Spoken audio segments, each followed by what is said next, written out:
Just starting the live and pushing it to YouTube. So you can also support me on YouTube as well. It's also A Girl Has No Name.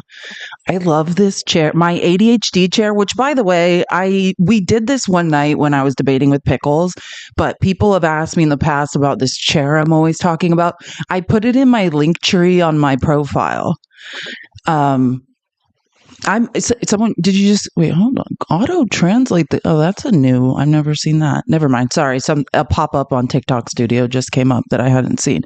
Um, yeah. I have a Blue Sky account. I got it a long time ago. Thank you. I love cats. I got it a long time ago when they were like still in beta. I haven't been posting on it. Like if something happens to TikTok, like I'll be streaming on YouTube, but and as far as I know on Blue Sky, you can't stream there yet.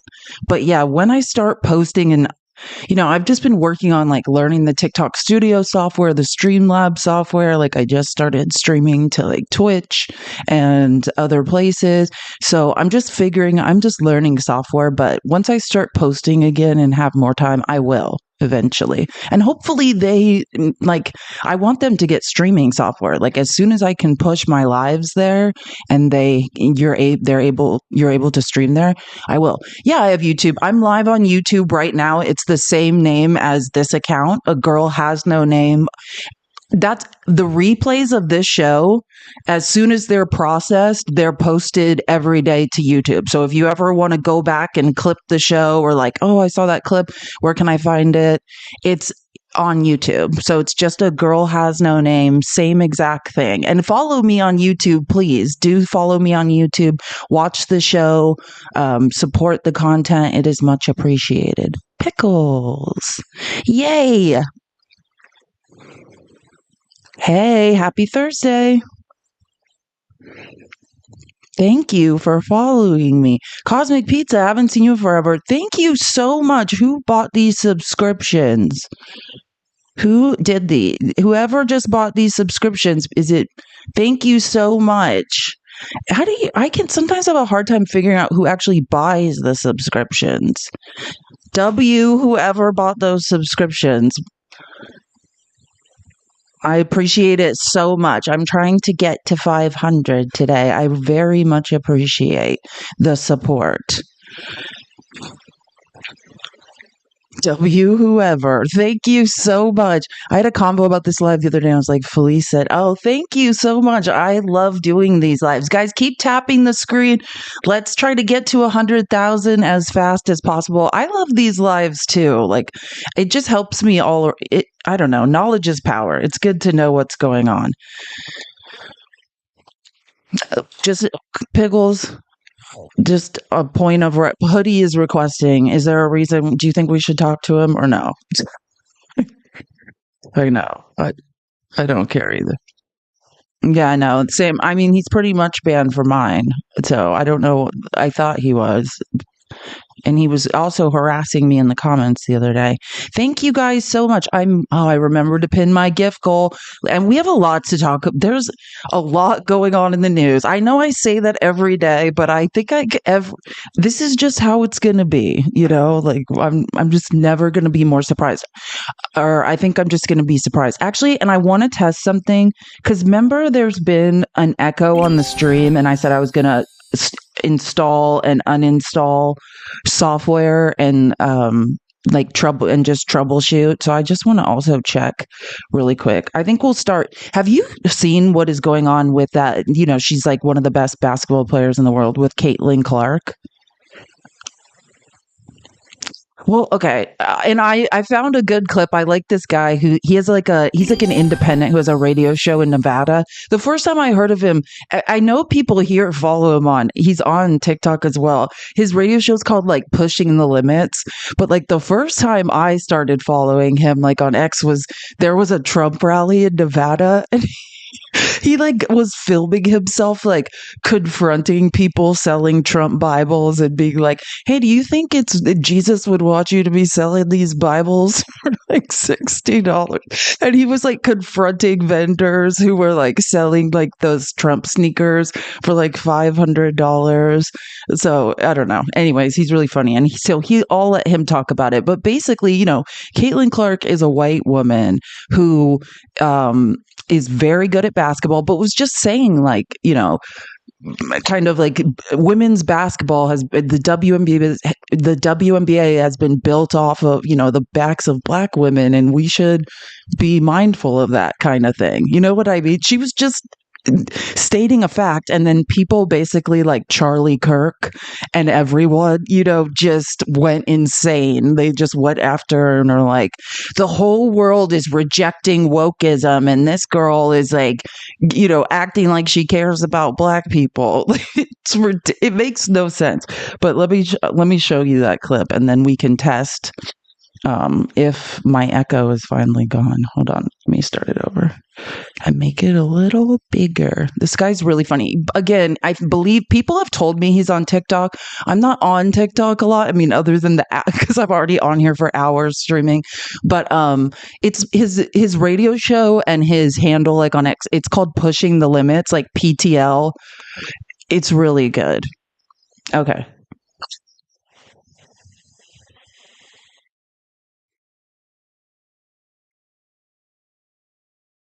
Yeah, I can hear you fine. Can you guys hear Pickles? Yeah, he's good. I was gonna say I went through a full on like audio test check, so I don't. Okay, you do that. Turn my casting up a little bit.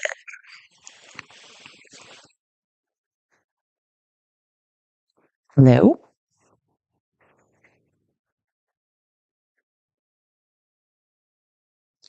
I don't think. What? Bye, hoodie. What? Why do you think that would be? Like, what would be the reason we couldn't hear you on this live?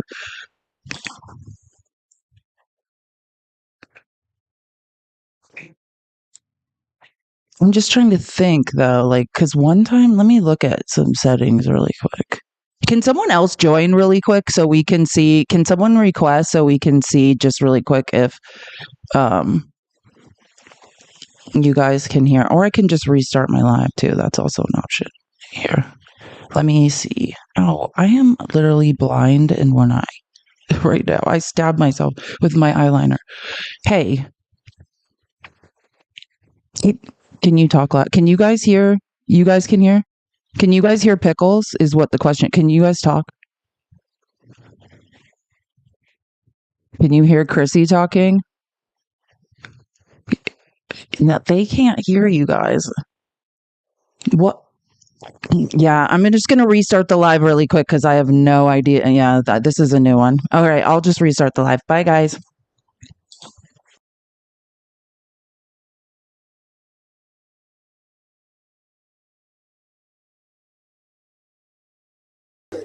هذا يعمل لك.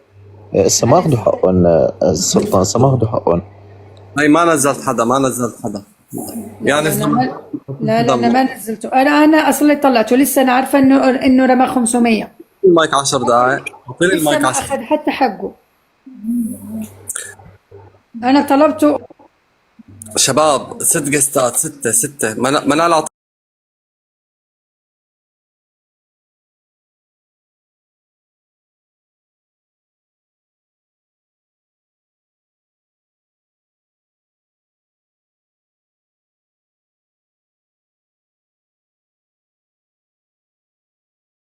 Sure, the live restarts on YouTube. I just remembered I'm live more than a few places, and I got to make sure I push the live there as well. Okay, I think I'm good.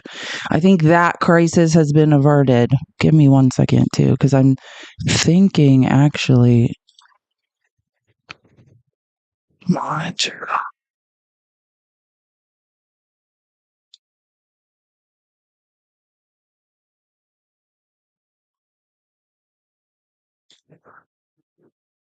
All right, test, test, test. Can you guys hear him?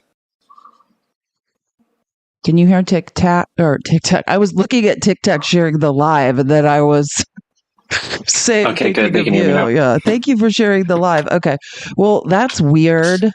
Hold on one second. I'm just looking at something. I'm just testing something because I'm curious if that's what it is. No sound will be heard on.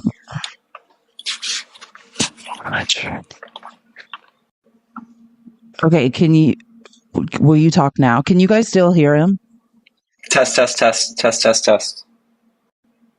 Yeah, I think I know what it is, but I think that is the thing that that I still will have an echo. It's basically like if I turn on monitor only mute output, you will hear the audio on your monitoring device and no sound will be sent to your live. Okay, I get it. I'll just have to play around with this at a later date. I think there might still be an echo. I still don't know what the problem with the echo is then. Yeah, you could be, you probably have your sound double captured on there somehow. But I only have like the only things I have for audio is just the primary speaker. Like that is my audio mixer. So, you know what okay. I mean? Yeah, but you also hear it in your ears. Do you also hear your own voice in your ears? No, it's fine. I don't hear double. I'm good. I don't hear double. Thank you for subscribing, Kate Smith. Thank you so much. I mean, I don't hear it. I'm just trying to figure out about why sometimes people hear that like it's like I don't even know if it's an echo, but it's like, reverb or whatever. Like it sounds like there's two playing side by side. Well, just when we play these videos, like, let me try. Yeah. How Republicans show their racism and their bigotry towards African Americans every single day. They're doing it in real time. So Caitlin Clark, who, if you don't know who she is, you're living under a rock, one of the best female basketball players in the world. She happens to be white, and she's a very modest woman. And she said yesterday, quote, "I want to say I've learned every single thing, but as a white person, there is privilege. A lot of those players in the league that have been really good have been black players. This league has kind of been built on them." Okay, so she's kind of lifting black athletes. Why would anybody have a problem with that? I think that. Again, in case you're just joining, I just want to give the background again. Like, so Caitlin Clark is one of the best women's basketball players in the WNBA in the world. She, she's from Iowa and she's white. And she was just giving an interview and just saying like, hey, I've earned everything I have, right? Like I've done the hard work. I've earned everything I have. But hey, black women have built the sport of basketball and have built the WNBA. And I think, and I have privilege in society. And I think we should just acknowledge that. Like, the simplest thing. And like Charlie Kirk and MAGA land lost their effing minds. And we're just like, how could she say that? So this guy, and again, I said this prior to the restart, so I'll just say it again. I believe people have told me he's on TikTok as well. He has an independent radio show out of Nevada, out of Las Vegas. The first time I saw him was when he was at a Trump rally in Nevada, like trolling people for selling Trump Bibles and Trump sneakers. I really... he's fun. He's an independent. So, I mean, I don't agree with everything he agrees with, but I agree with how he trolls MAGA. So anyways, that's who's talking. So I'll just start it over again. That's what's going on. And basically, because Caitlin Clark just acknowledged that she has privilege and said, hey, the WNBA has been built off of black female athletes' backs, MAGA has attacked her. Bigotry towards African Americans every single day. They're doing it in real time. So Caitlin Clark, who, if you don't know who she is, you're living under a rock, one of the best female basketball players in the world. She happens to be white, and she's a very modest woman. And she said yesterday, quote, "I want to say I've learned every single thing, but as a white person, there is privilege. A lot of those players in the league that have been really good have been black players. This league has kind of been built on them." Okay, so she's kind of lifting black athletes. Why would anybody have a problem with that? I think that's a wonderful statement, and I think she's courageous making a statement like that. And I also think she's right. She's trying to lift black female WNBA basketball players. Why would anybody have a problem with that unless you're a bigot? Trying Charlie Kirk is a perfect example of what I'm talking about, because if you praise anybody black, Charlie Kirk is the first person to raise his hand and say, I have a problem with it. He said, Caitlin Clark is getting very bad advice. The whole country is rejecting wokeism and anti-white ideology. She has a chance to stay neutral and failed miserably. Her handlers saw this as a chance to keep woke alive. Too bad. She's an amazing athlete who totally missed on this one. And then you have others like Megyn Kelly, who said, look at this. Clark on the knees.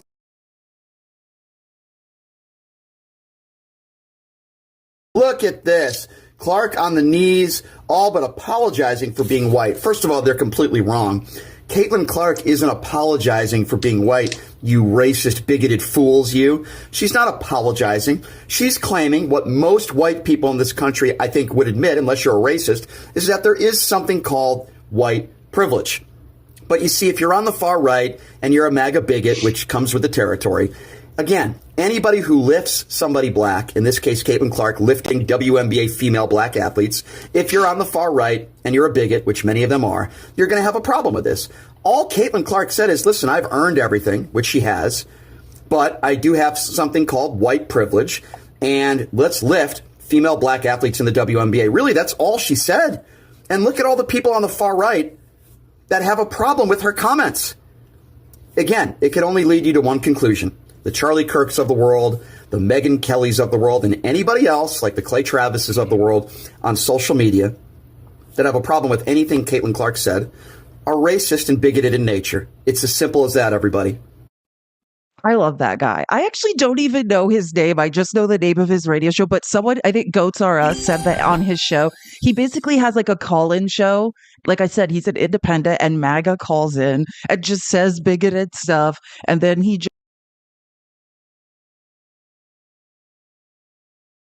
he's pretty smart, and but also just completely just trolls them. It is like, okay, so you're a bigot. It's hilarious. I've been thinking about doing that. Jovan does that too, the call-in thing. Actually, and I don't check my own messages, so he very well could have messaged me back, but I messaged Jovan like the first time I saw that, like, because I know he's like he streams to like Twitch, like Patreon, like YouTube, like, and TikTok. And I was like, how does he have a call-in number? Like, and how is it so clear? Like the audio is so clear. I should have just asked you, huh? You already know. Yeah, he probably just has a computer that has a digital phone that he does the calls through. I don't know if you guys saw this. I think it was Wired. Did you see that he was in this like really big Wired article about like, you know, leftist creators? Like they were talking about the right and how they have like a really built out, you know, like they really fund creators on the right and how they need to do something similar on the left. And like he was one of the, he was like highlighted in that article, which I love Jovan. That's awesome. Yeah, so Jovan's great. We just get like, do we have to buy a phone number and then let people call it, or is it like, or you Google just Voice use like is a Google Voice number? Yeah, it's just free. Yeah.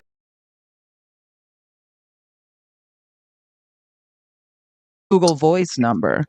Yeah, it's just free. Yeah.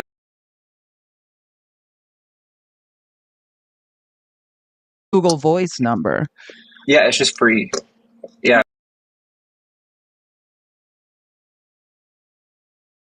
Google Voice number. Yeah, it's just free. Yeah.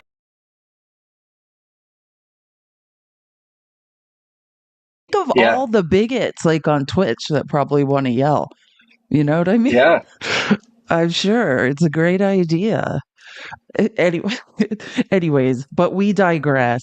I want to, so again, I think how we're going to start the show from now on is with, you know, what the things that come out in the morning that are important that I'm like, I have to say this, because most of the things are me, you know, giving receipts from the ridiculous things that happened the day before. Guys, keep tapping the screen. Let's get to 100K as fast as possible. And I cannot tell you guys how much I appreciate the engagement this week. Like we have gone up in engagement. You guys have been doing amazing job tapping.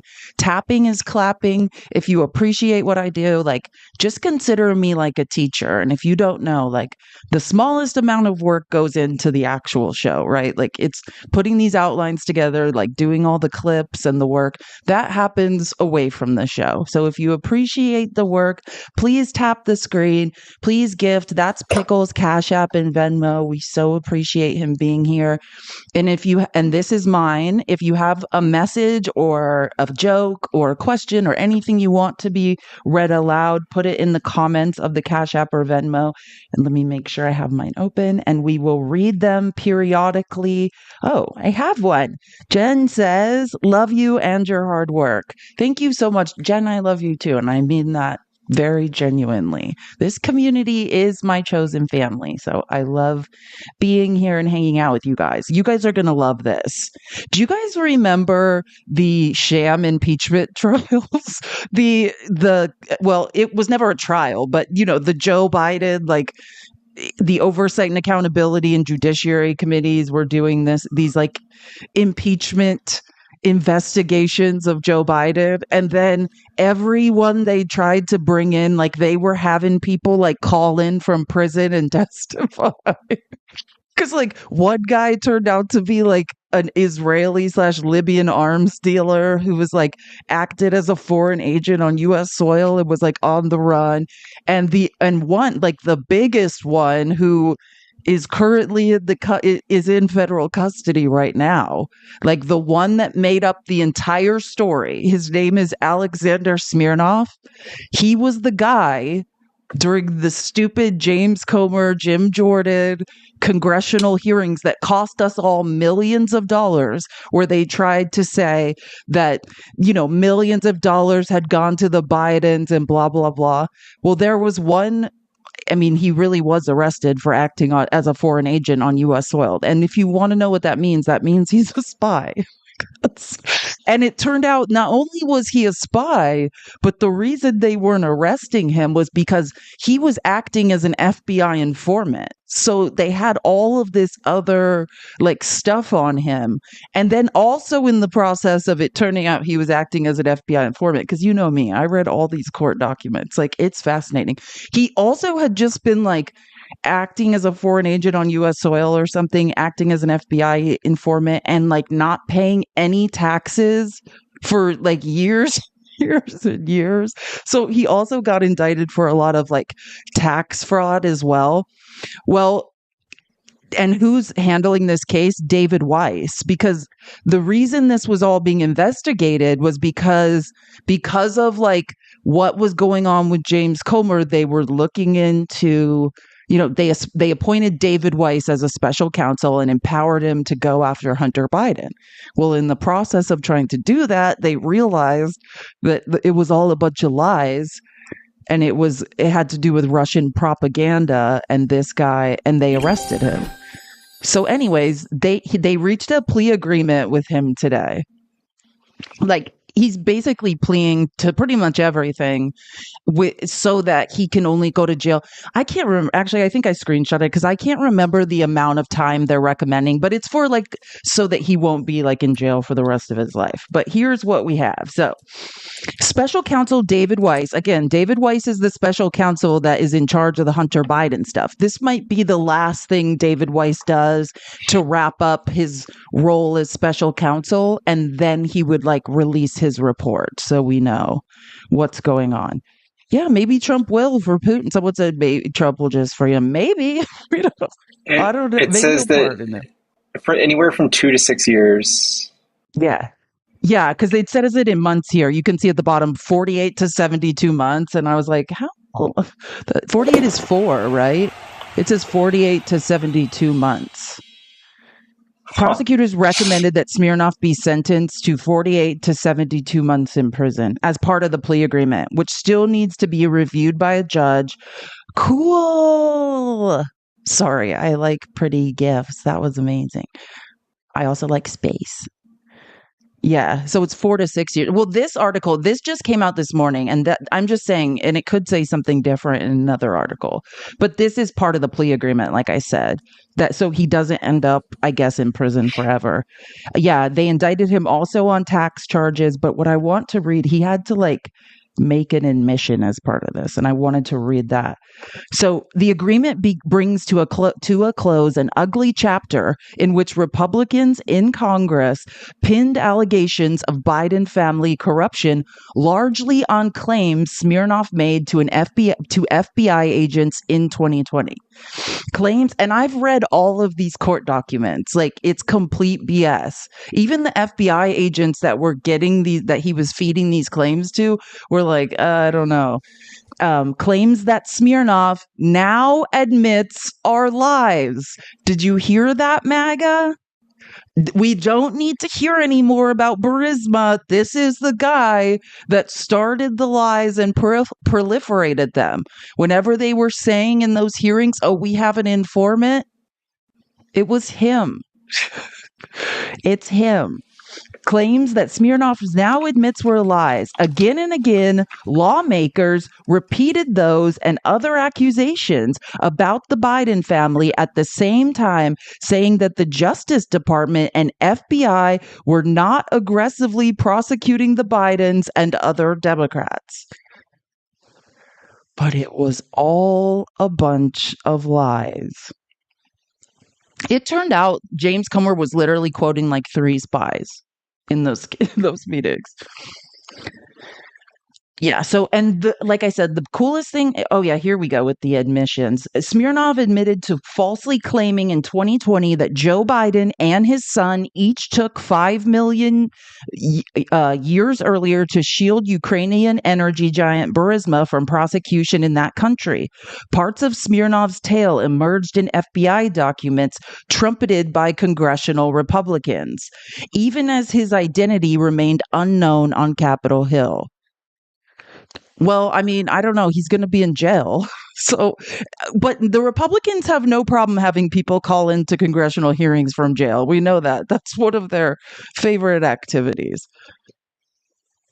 Sorry, someone asked in the comments if we could have a hearing where he admits to this. In a plea agreement, he admitted to transforming, quote, his routine and unextraordinary business contacts with Burisma into bribery allegations against the Biden family. God, another one bites the dust, MAGA. That's too bad. But what will happen is David Weiss the special counsel in charge of this, he will release a report. Like every special counsel, when they're wrapping up business, which that's basically what he's doing, that he'll release a report that will give more details. Speaking of which, guess what came out today? Which I haven't read this. This is in today's outline. If you would like a link to the Discord, all of the links to these articles are in the live sources section. Just message at Feliz Navidad Live, and we will get you an invite to the Discord. This is a Washington Post article, and this happened just before I started the live. I was looking at it. So they just released this FBI intel report, and what it is about is what the FBI was doing before the attack, before the J6 situation. So this is what the part I want to read because I think it's important. The report found that the FBI failed to properly canvass its 55 field offices for information that their confidential human sources may have provided. Like, meaning people were saying that J6, like that this stuff was going to happen, and the FBI could have followed up further, right? And again, this is Trump's FBI. Trump is doing what he's doing on J6, and they had 26 confidential human sources were in Washington for events related to J6, right? They have people that are feeding them information and are FBI sources. So prior to J6, they're saying they should have done more investigating into what their sources were saying. And then on J6, they had 26 confidential human sources who were in Washington, right? Though only 3 were tasked by FBI to be there. So they were getting, that's interesting. But even more importantly, None of the confidential human sources, according to the Inspector General, have been prosecuted for their actions. But more importantly, and another lie that MAGA keeps spreading, that I just want to, the most important part of this report is where it says, the report says there were no undercover FBI employees at the U.S. Capitol or surrounding protests on January 6th. So Clay Higgins and his ghost buses are a lie.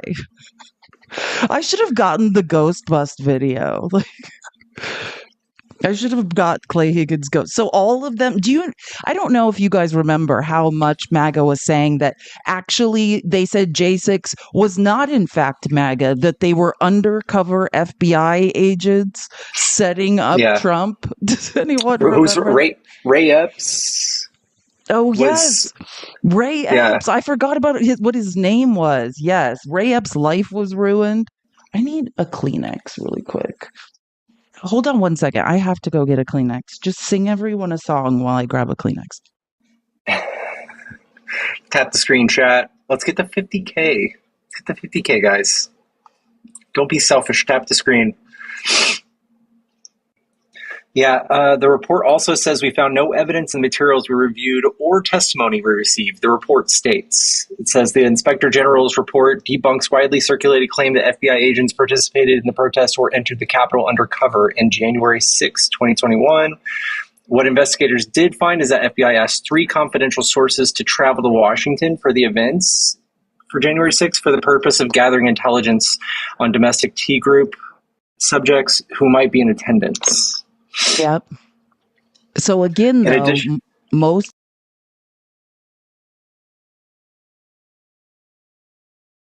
buses that Clay Higgins identified that were full of FBI agents who were being unloaded and were walking and marching on the Capitol. But I just took a screenshot. So I also have a link to this report, to the PDF in today's outline. If you're interested, it's in the bottom of the articles section. This is just the first page. The report is 88 pages. Again, it just came out hot off the presses. So I have not read it yet. I will be probably looking into it this weekend when I have some time to really focus and I get some sleep. But yeah, so this just came out this morning. But shocker, it turns out it does not mention the ghost buses that Clay Higgins said were meant to set up MAGA. It's too bad. They keep telling me to remind you to reset your gift goal, by the way. Okay, thank you so much. I do need reminding, actually. That's actually a good thing because I have a real problem with doing this.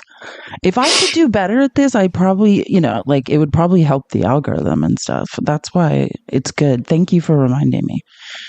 Let me pin it too. That's the other thing. I wish that when you saved it, it would just pin,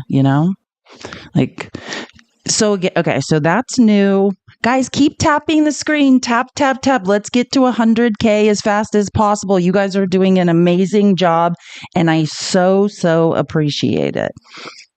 I'm trying to think of which direction I want to go. Do I want to start back at the beginning? I think so. I think that's best.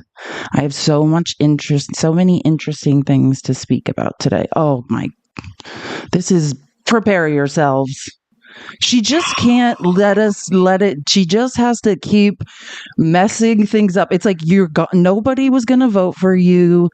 Just leave and stop messing things up. But no, Mansion and Cinema. Sorry, I'm losing my voice. I've been doing a lot of work and not getting a lot of sleep, and I'm getting a little sick. Keep tapping the screen, guys. I really appreciate it. Okay. So, Mansion and Cinema, they both decided to leave the Democratic Party together. They would show up at World Economic Forum conferences and be elbowing each other and making jokes that they love the filibuster and that these are, I can only speak for Kristen Sinema.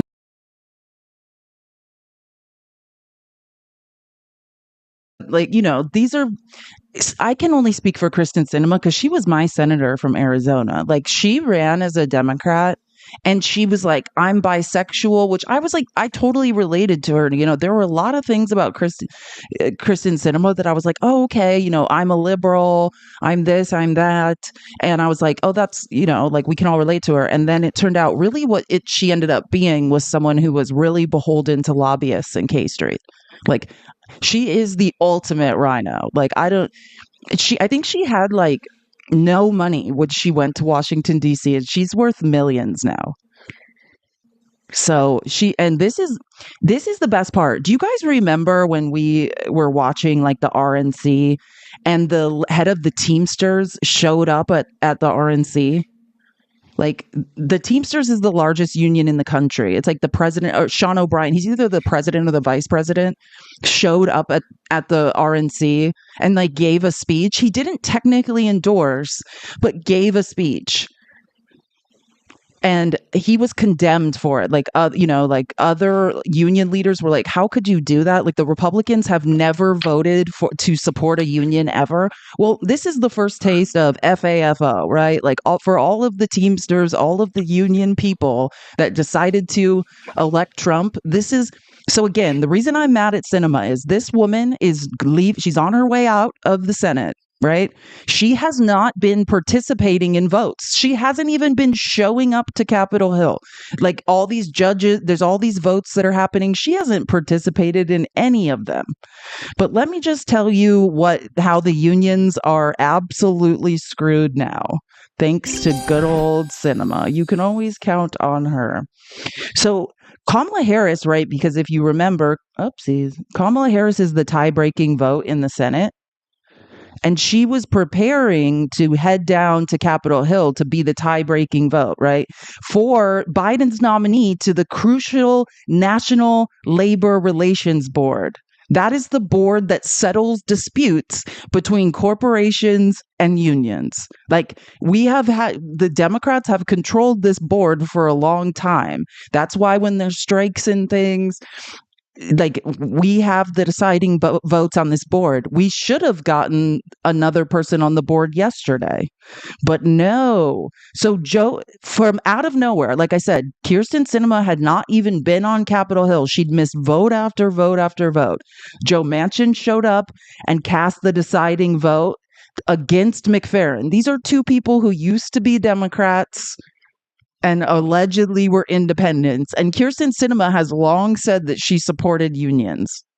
And they showed up out of nowhere to vote this down, sinking her nomination by a 50-49 vote. Donald Trump will now be nominating someone to fill this seat. Kyrsten Sinema decided to show up today for the first time in 2 weeks to also vote against McFerrin. I know. It's so gross. So, to further get into this, Democrats would have controlled the majority. We would have on the National Labor Relations Board until the end of 2026. So we would have had 2 more years where Democrats controlled the majority. If McFerrin had been confirmed, now they will not, as Manchin and Sinema make sure it goes into the hands of their corporate benefactors on their way out the door, since neither of them had any chance of winning re-election. They're not even going to be there. And this is like their parting shot. It's like sometimes I feel like Kyrsten Sinema's not that bad, and then here we go. And listen to this. This is what Charlie Kirk said. Great news. Trump and the Republican-controlled Senate will now be able to confirm 2 nominees to the board, giving them a 1-seat advantage. The National Labor Relations Board is massively important as it settles disputes between big business and labor unions. And I love this point. The labor unions and union workers who voted for Trump are now going to find out exactly what that means for them. Like, it's so true. Great job. All you that are in unions that are pro-Trump, you're going to find out exactly how Donald Trump and the 15 billionaires, count them, 15 billionaires. And I'm not even naming the people who have hundreds of millions of dollars that he's appointed. He has 15 billionaires that he's appointed to positions in government. Congratulations. You've lost the majority on the National Labor Relations Board. This is what you guys voted for. I'm so excited. Oh, and I thought this is the votes. I'm just showing you guys. Kirsten Sinema missed every Senate vote last week and has not cast a vote again so far this week. But she could show up for her corporate overlords to kill the chance of progressives controlling the National Labor Relations Board. It is unreal. We are in a hellscape. We are in an anti-union hellscape. But Trump said he was going to make groceries cheaper with tariffs. I'm sure it'll all work out. Yeah. Oh, I always talk about labor, but I just don't think they get it yet. Everything we're talking about is about labor. Like the Department of Government Efficiency is about disempowering labor. Deregulating the government is about giving corporations and billionaires more power and disempowering workers, disempowering the middle class, disempowering the lower class. That is all Trump is saying. And I'm going to get into that more because I think it's important. Last chance, Benny. There's not. But first, we're going to go on a little bit of a tangent and we're going to listen to Tommy Tuberville and some of Trump's loyal sycophants. But we'll end up back on how we're disempowering the middle class. Last chance, Benny. There's not going to be another chance. But you got several of these senators up here that are trying to be relevant. Oh, I'm going to do my due diligence. Wait a minute. The people of Alabama gave a referendum to me, said, you vote for whatever Donald Trump wants. Did they say that? Do you think? And by the way, he just can't remember. The talking point is mandate. You will hear every Republican Trump loyalist saying, Donald Trump has a mandate. Donald Trump has a mandate, right? The people overwhelmingly elected Donald Trump. And so we have a mandate to agree with whatever he wants. That's the line that Trump fed all of them, right? Donald Trump got less than 50% of the popular vote. He did not even have 50% of this country vote for him in the popular vote. That is not a mandate. That's sneaking in on the skin of your teeth. That's exactly what I'm doing. So these people from the senator from Alaska, Donald Trump wins Alaska, but she's going to play. Oh, that's a threat. If you don't know what he's talking about, he's referring to the senator from Alaska, who Alaska operates differently, right? This is a moderate Republican who doesn't necessarily listen to Donald Trump. Like, she's a long ways away and she doesn't care. Judge and jury over Donald Trump's picks. I don't understand this. I really don't. But last chance, Benny. There's not going to be another chance. But you got several of these senators. This is what we've been talking about. The THREATS are ramping up in the Senate, right? Elon Musk is making these, are saying this stuff. His PAC is, Charlie Kirk. They're putting so much pressure, if you hang around on Twitter, on Joni Ernst to confirm Pete Hegseth, right? Because she's the senator, one of the senators standing in the way, and the MAGA is like pressuring her, making what's against her, and basically saying your career is over. I think it was it's either Elon Musk or Charlie Kirk who's like on X saying like, we are getting your next, we're finding the candidate to primary you right now. We're gathering the funds, Joni Ernst, to primary you. Your career is over if you don't confirm somebody who was credibly accused of rape by a Republican woman. They're telling you to update your subs, by the way. Oh, okay. Awesome. Thank you. It's hard for me to read things and talk, but what do you think of this? Oh, this one's even gross. Here, I'll update in a second. Let's listen to this. So this is just another example of the pressure campaign that's going on the moderate Republicans who don't want to go along with Trump's picks. That over the two terms, that Trump has picked his daughter as a White House advisor, his son-in-law as a White House advisor, his daughter's father-in-law as a White House advisor, his son's father-in-law, his son-in-law's father as an ambassador, and now his son's fiancée, or ex-fiancée, Kimberly Guilfoyle, as an ambassador to Greece. I'm just asking you, as a general feeling, how do you feel? How comfortable are you with this notion of keeping it in the family? Is this something that you think is good for the American system? Look, the question to me is whether or not the individual is qualified, not what their family relations are. If he feels that these individuals can best serve him and his administration, I don't have a problem with that. I think ultimately, at the end of the day, and I've been in and around politics for a long time, it's not like you're going to hire people who don't support you or are trying to undermine you. So, what can I just ask you a question, Pickles? What do you think the reaction would have been if, say, Joe Biden had appointed Hunter? Yeah, I use that all the time too. The nepotism's crazy. Or Jim and Biden. Yeah. And they have the gall to say like Kamala was a DEI hire and stuff. It blows my mind.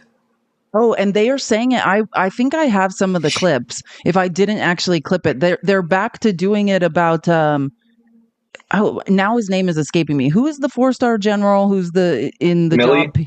No, Pete Hegseth wants Miles Austin, or is that who it is? He's a black man. He's like a 4-star general, overly decorated, and they call him a DEI hire. And they want to put Pete Hegseth, a guy who's been credibly accused of rape and many other things. But even if he wasn't, just on his qualifications alone, I think he was the highest rank he ever attained is like he led a platoon, like once.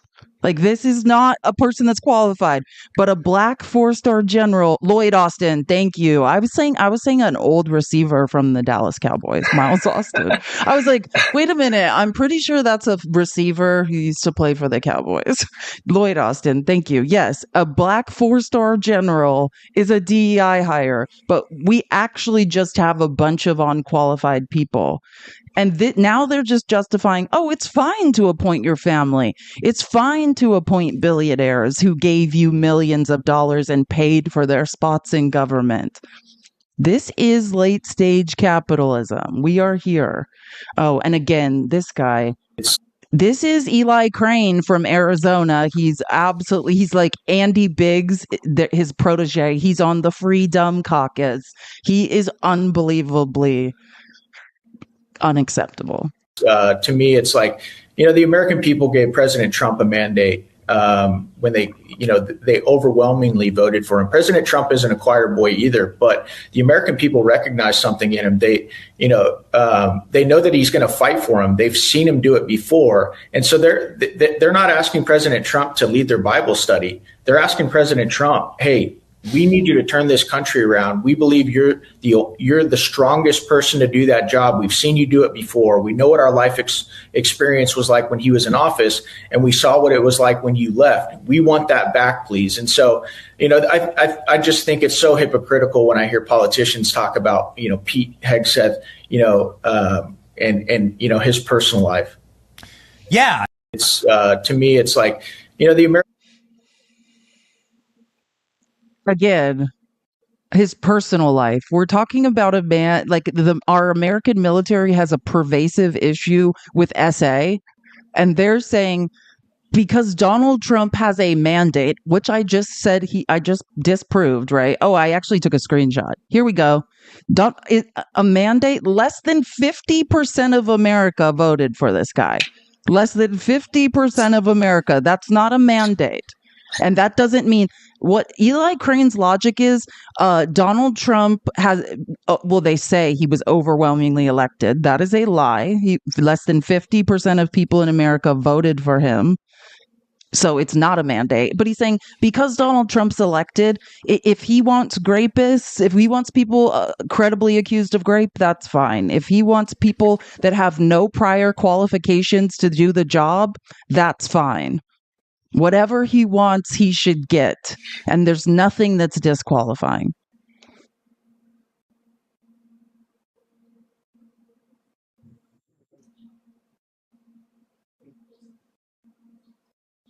I personally believe that it is career ending to have voted for Lloyd Austin and not for Pete Hegseth. And the knock against Pete Hegseth is that, as you stated, he's not a choir boy. Well, okay, listen, man, I got war fighters in my family. I have close personal friends, allies, and brothers who came back from those fields of battle. Of course, you're going to be a little messed up when you go door to door, clearing out houses of terrorists and you think that you're going to die and bleed out in the middle of a desert 5,000 miles away from your home. So you might grape a couple people. You might be credibly accused of grape. You might mismanage two of the Koch brothers foundations, Concerned Veterans for America and Freedom. It's either Freedom for Veterans or Veterans for Freedom. I can never remember which one it is. But you might just mismanage things. That's fine because you have PTSD. I have been diagnosed with PTSD. Among other things, I have PTSD, and this is the craziest thing. You don't actually have to grape anyone or essay anyone. Yeah, my brother did a tour in Iraq and came back, and the craziest thing is he hasn't raped anybody either. Yeah, like I just want to be clear that just because you have PTSD, it doesn't automatically make you a predator.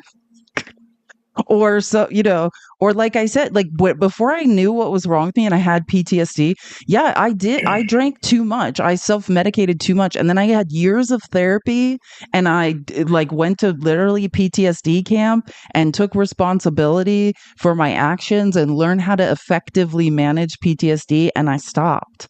Like, you know what I'm saying? Pete Hegseth's story, well, his story has changed hundreds of times, but it doesn't involve any accountability. It just involves his story changing over and over and over.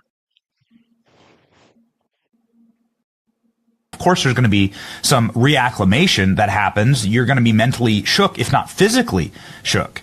And might be a predator. Hey everyone, it's Fee. It's nice to see you. This is a great live, and I see how many people we have here, and yet we're not at 100K yet. So don't make me turn off the comments or change it to sub only. Don't forget to gift Pickles and Felice. Their cash apps are right up there. Please follow us on YouTube, A Girl Has No Name, and just let's tap and show our support. If you don't have funds, that's okay. We understand the holidays are here, so use those fingers and just tap, tap, tap. We'll talk about the Discord later. Bye. Thank you so much. I appreciate it. It's hard for me to remember to manage everything. So I do so appreciate the help. And I'm trying to get to 192,000 followers. So I only need a few more followers to get to my goal. If you don't follow me, please follow me and follow Pickles. But again, this is the reality. Okay. And I think this is how crazy this is getting, because this is going to blow your mind, right? Like, so, and I call him like the bootleg Tucker Carlson. Dude, like when Tucker Carlson, it's Newsmax's Tucker Carlson. His name is Greg Kelly, right? And Greg Kelly tried to come out, and Greg Kelly is outrageous. This man says the most bigoted things, will blatantly lie in service of Donald Trump. Like the most loyal foot soldier to Trump is Greg Kelly. And Greg Kelly made the mistake of saying the truth, which Greg Kelly said a lot of things. He's like, I know Pete Hegseth, like he's a horrible person, basically. And Greg Kelly started saying like, nobody should trust Pete Hegseth. Like he can't have this job. Like this is crazy. And Donald Trump, well, let me just read this to you and then I'll elaborate on it from what I know. So listening to Newsmax host Greg Kelly explain his reasons why he opposes Pete Hegseth was pretty damning. Says he has known him since 2007, that he's always been a grandstanding opportunist who will say anything to get ahead. He talked about the SA allegations, believes he has a drinking problem, thinks he is highly blackmailable. I mean, he's going to lead our Department of Defense. He's going to be defense secretary. Thinks his serial adultery is more of a problem in DOD that the rest of society, since service member employees deploy overseas and leave spouses behind, right? So he said all of this stuff. And I'm telling you, nobody is more loyal to Donald Trump than Greg Kelly. I just cannot express that in words. This is his loyal foot soldier. Donald Trump called the CEO of Newsmax and shut it down. His name's Chris Ruddy, and said nobody is allowed to say any of that anymore. And now you don't hear a word out of Greg Kelly. Like Greg Kelly spent all last week basically saying, like, no, Pete Hegseth cannot have this job. I know him. It's a mistake. Just like many people have gone on record. But even the few times some of these people try to be honest and say the truth, which is, hey, this guy's not qualified, Trump's decided now, after watching Pete Hegseth manipulate the media, lie, and put on this performance, that he likes him. So now they're back to saying anyone that doesn't push his nomination through, we're going to end. Oh, man. And this is crazy. Listen to how these people lie. Listen to McCormick just lie through his teeth. He did a really good job of shoring up against those accusations, which are anonymous, which nobody at Fox will say anything. They're like, I don't know what I don't know what they're talking about when they talk about these anonymous complaints. He doesn't know what it's talking about. His wife doesn't know what's going on. They're all kind of like, just show me who it is and let's address it, because I don't know who it is. And so, are you talking about the allegations of sexual assault? Mm-hmm. Okay. And so, but he paid a settlement, so he does know who it is. No, he didn't know who it is, and he's saying to us, yeah, he continues lying. Pete does know who it is. He paid her off. He paid her off. His lawyer has been on TV saying that she violated the non-disclosure agreement that Pete made her sign when he paid her off. He said this on C-SPAN. Wow. I mean, and listen, doubles down on it. Doubles down over and over. It's an empty allegation of an anonymous tip. That's not the same thing. And so that's why I heard the same thing as you, and I had my concerns. But that's not what we were told in conference. We were told, no, these are anonymous tips. We don't know where they came from. I want to ask you about... These are senators. These are pathological liars. Pathological liars. Pete's own lawyer has been all over the media saying, yeah, we paid her off. She violated the non-disclosure agreement. She had her friend give the police report to the media and she violated it. So, and I made the clip. I actually put the clip in here because this angered me so much. His lawyer was on TV just last week saying, oh, we informed her that she violated the non-disclosure agreement. So if Pete Hegseth isn't made defense secretary, we're going to sue her. Okay, so you have no idea who she is, but you're planning the lawsuit against her if Pete isn't confirmed as defense secretary. And he's like, oh, she could testify. Like, an NDA doesn't preclude someone from showing up at a Senate hearing, but if he doesn't get defense secretary, we're suing her. But they have no idea who it is. It was settled in an agreement with this woman in 2017. Yesterday, when you were talking to Jake Tapper, you said that you believed it's extortion. But of course, as you know, extortion is also a crime. So if you felt that it was extortion, why not go to the police at the time? Well, it was a decision that we made, and But you have no idea who it is. Yeah. But you have no idea who it is. So why would you retain a lawyer, offer her money? I told you guys this. One of his first stories is that she graped him. As somebody who's been the victim of SA, I have never paid off my rapist and then said, hey, to make sure I never get justice, will you sign this contract agreeing to never admit to what you did? Like, that's something I never did as someone who was SA'd. None of this makes any sense. The next lie was, oh, the reason no charges were brought is because they investigated her and she does this all the time. They tried to basically S-shame her and say, she always accuses men of raping her. And then the reporter for, I believe it's of the Vanity Fair article, called the police department and asked, and they said, no, that's a lie. I've read the entire police report. It's the same reason 1 in 3 women are SA'd and barely any cases ever go to trial, because they're tried with taxpayer money and it's your word against somebody else's. I can imagine what this woman's probably going through right now, too, in her personal life. Yeah, again, it's a Republican woman. Oh, and I got something wrong. So I always tell you guys, like, it's not like she's a liberal, it's not like she's a leftist like me who's asking for it by showing too much skin. This is a Republican woman who worked for a Republican women's group who was with her, a married Christian Republican woman who was at a Republican conference, right? Who was just trying to run cover for other women that he was touching inappropriately and wanted, and asked her for help getting Pete Hegseth away from them, right? Guess what part I didn't realize until I just read it? It wasn't just that her husband was there waiting for her to come back from the, to come back to the hotel room. Her kids were there. So, I mean, it's ridiculous. And this is what they do. They smear you and then say, oh, she can show up and testify if she wants, but we're going to discredit her. We're going to say she's unstable. We're going to say she's a liar. We're going to smear her character. And by the way, if he doesn't get the job after the fact, we're going to sue her for defamation. It will just ruin your life, but feel free to come tell your story.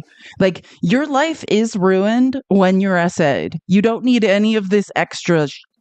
That's why I've never reported it. That's why I never went to the police. Everything, like, your life's already ruined. You're never the same.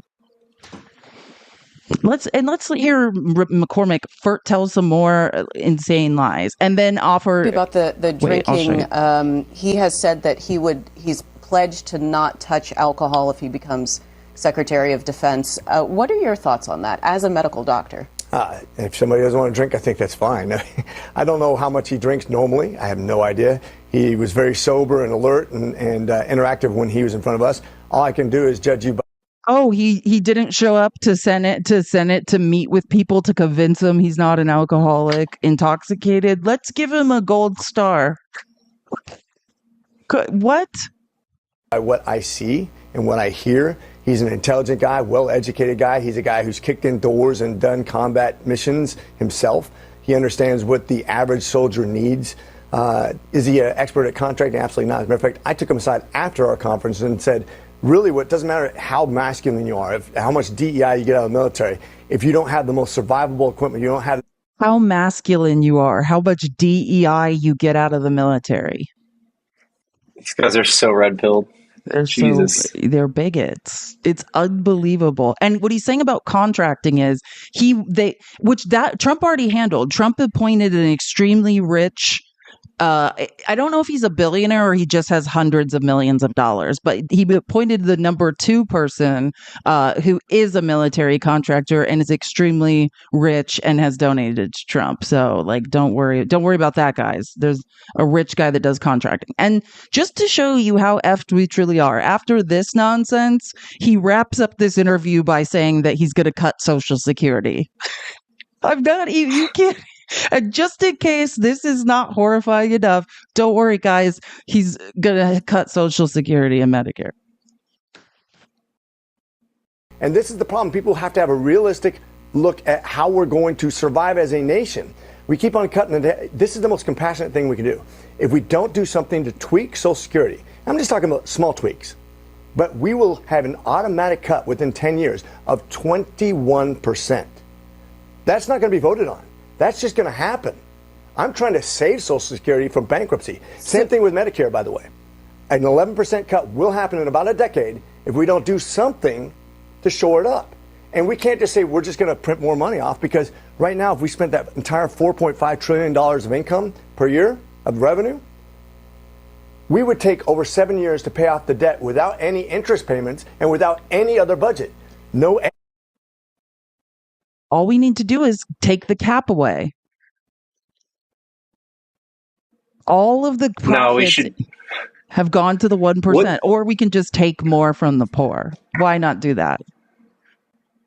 Like, yeah, what is he like? Do they not know that there's more than one option to fix this? That, yeah, it would involve taxing some rich people just a little bit more,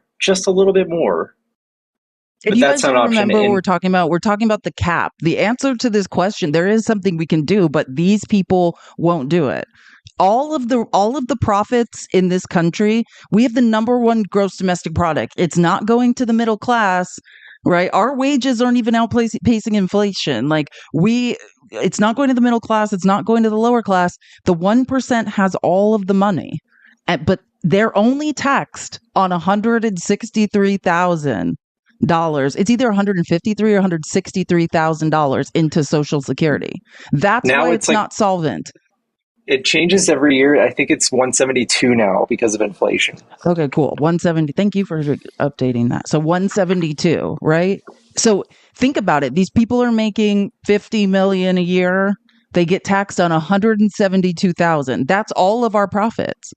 Our gross actually, I'm gonna really disturb you. Hold on a second. I found this video let me pull it up really quick, because this is a perfect time to pay it. This is why America is angry. This is exactly why.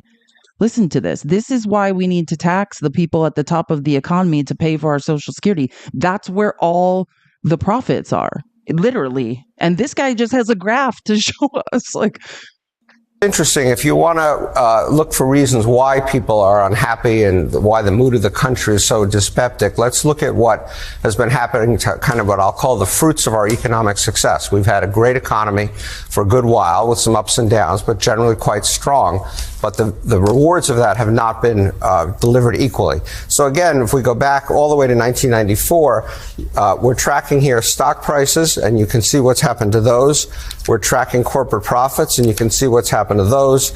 And we're tracking how much of personal income has gone up, and you can see the difference here over a long period of time, how people have ended up with a lot less than corporate profits and way less than stock market investors.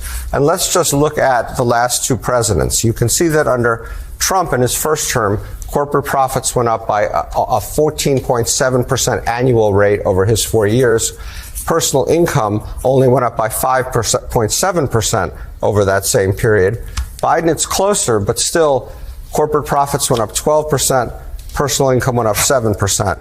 So the capitalists, so to speak, have done very, very well over this period of time, and the average American a lot less well. And I think you can see in a lot of the unhappiness out in the country a part of the reason why that might be. Thoughts besides throwing up in your mouth? That left graph is all you need to see to prove to people that trickle-down economics does not work. It shows that working, MAGA. If only you'd gone to math school, you could figure it out. Who had your money? Surprise. Yeah, so you can see that the more profit corporations make does not equal more take-home pay for individuals. That's what that graph means. That's it. That's all you need to see. They've been telling you. Conversation. If we just give them more money, if we just tax them less, it's all going to trickle down. It's not trickling down. They still have all of it. They have all of the money. And that's what we're trying to tell you as well about Social Security. The reason Social Security is insolvent isn't because we need to work till we're 70 or because the middle class needs to pay higher taxes. These same people, the 1% and corporations, like the 1%, they're paying this year with inflation, it's $172,000 they're taxed on for Social Security. So if you make less than the majority of America is making less than 172,000. The 100% of our income is being taxed against Social Security. For the 1%, just the very small, tiniest bit is being taxed against Social Security, and not anything in the stock market as well. You saw that up until it's like literally like straight up line of how stock market of capital gains. Joe Biden's proposal was to take away the cap, right? To take away the cap, or not take it away, I think raise the cap, and tax people as much as we needed to make it solvent for the next 75 years, as well as put a modest, I think it was on capital gains possibly, or something like a small percentage tax. And we could easily fix Social Security. The answer is not the middle class works until they die. They have all the money. We are the number one gross domestic product. All the profits are going to the 1%. All of them. It's sickening to see it put out like this. Yes, someone who makes $100 million only pays $11,180 to Social Security a year. Exactly. They're not, think about that craziness.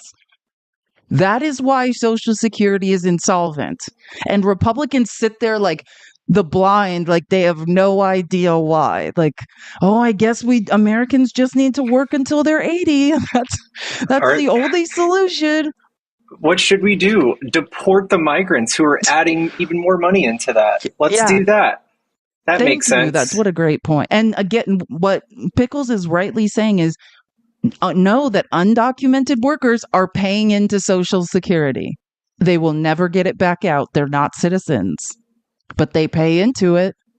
So then Trump's great idea is to take, the 10 to 13 million. Trump says it's up to 20, but let's say the real people who can do real math say it's 10 to 13.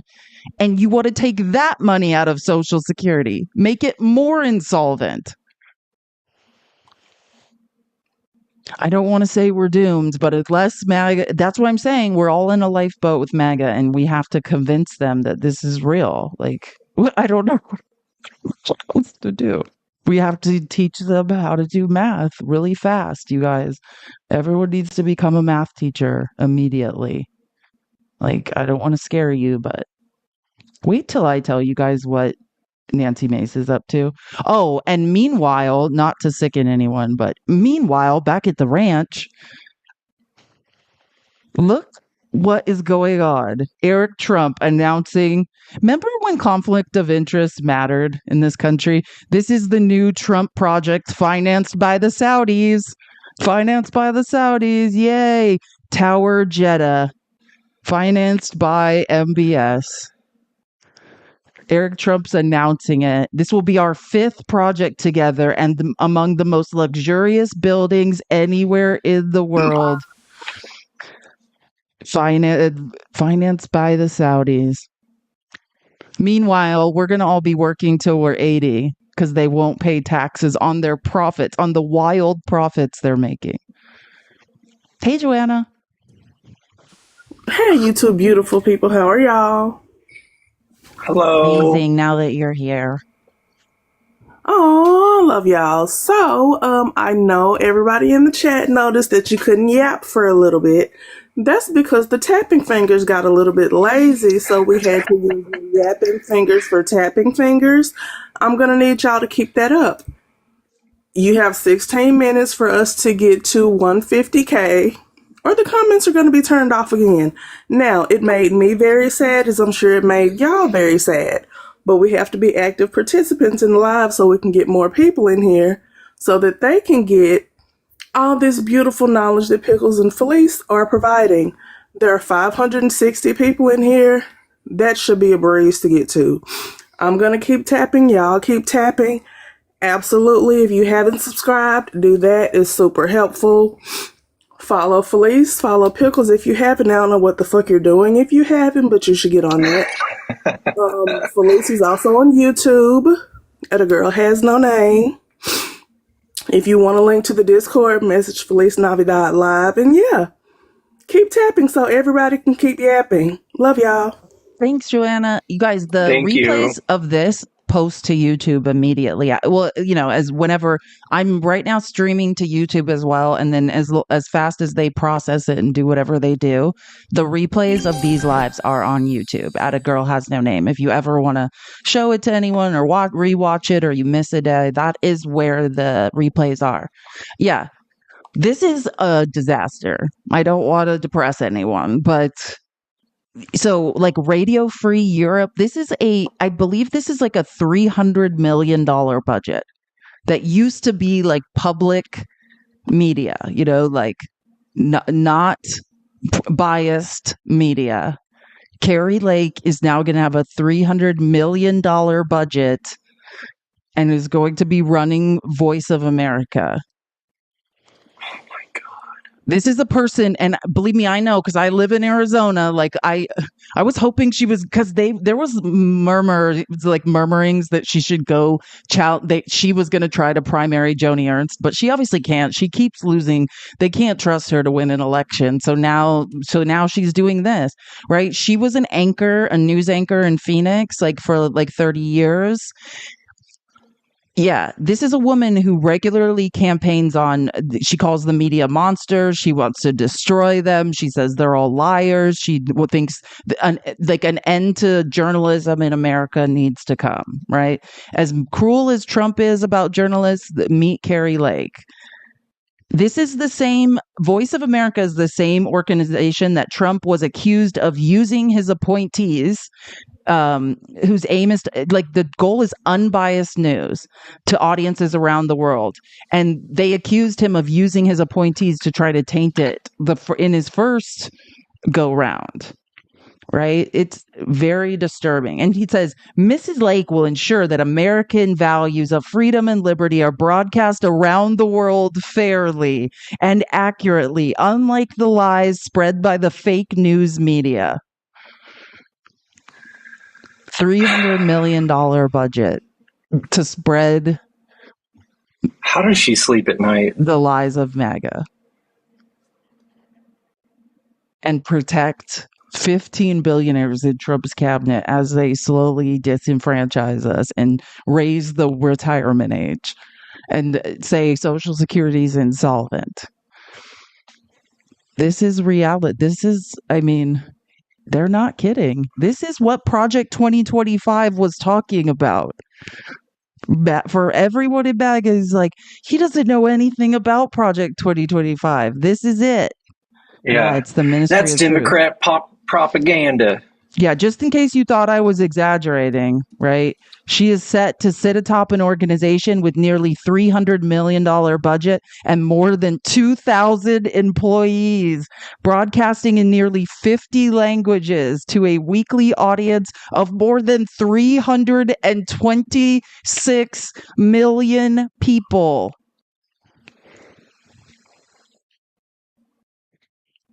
I really wish this wasn't real, but it is.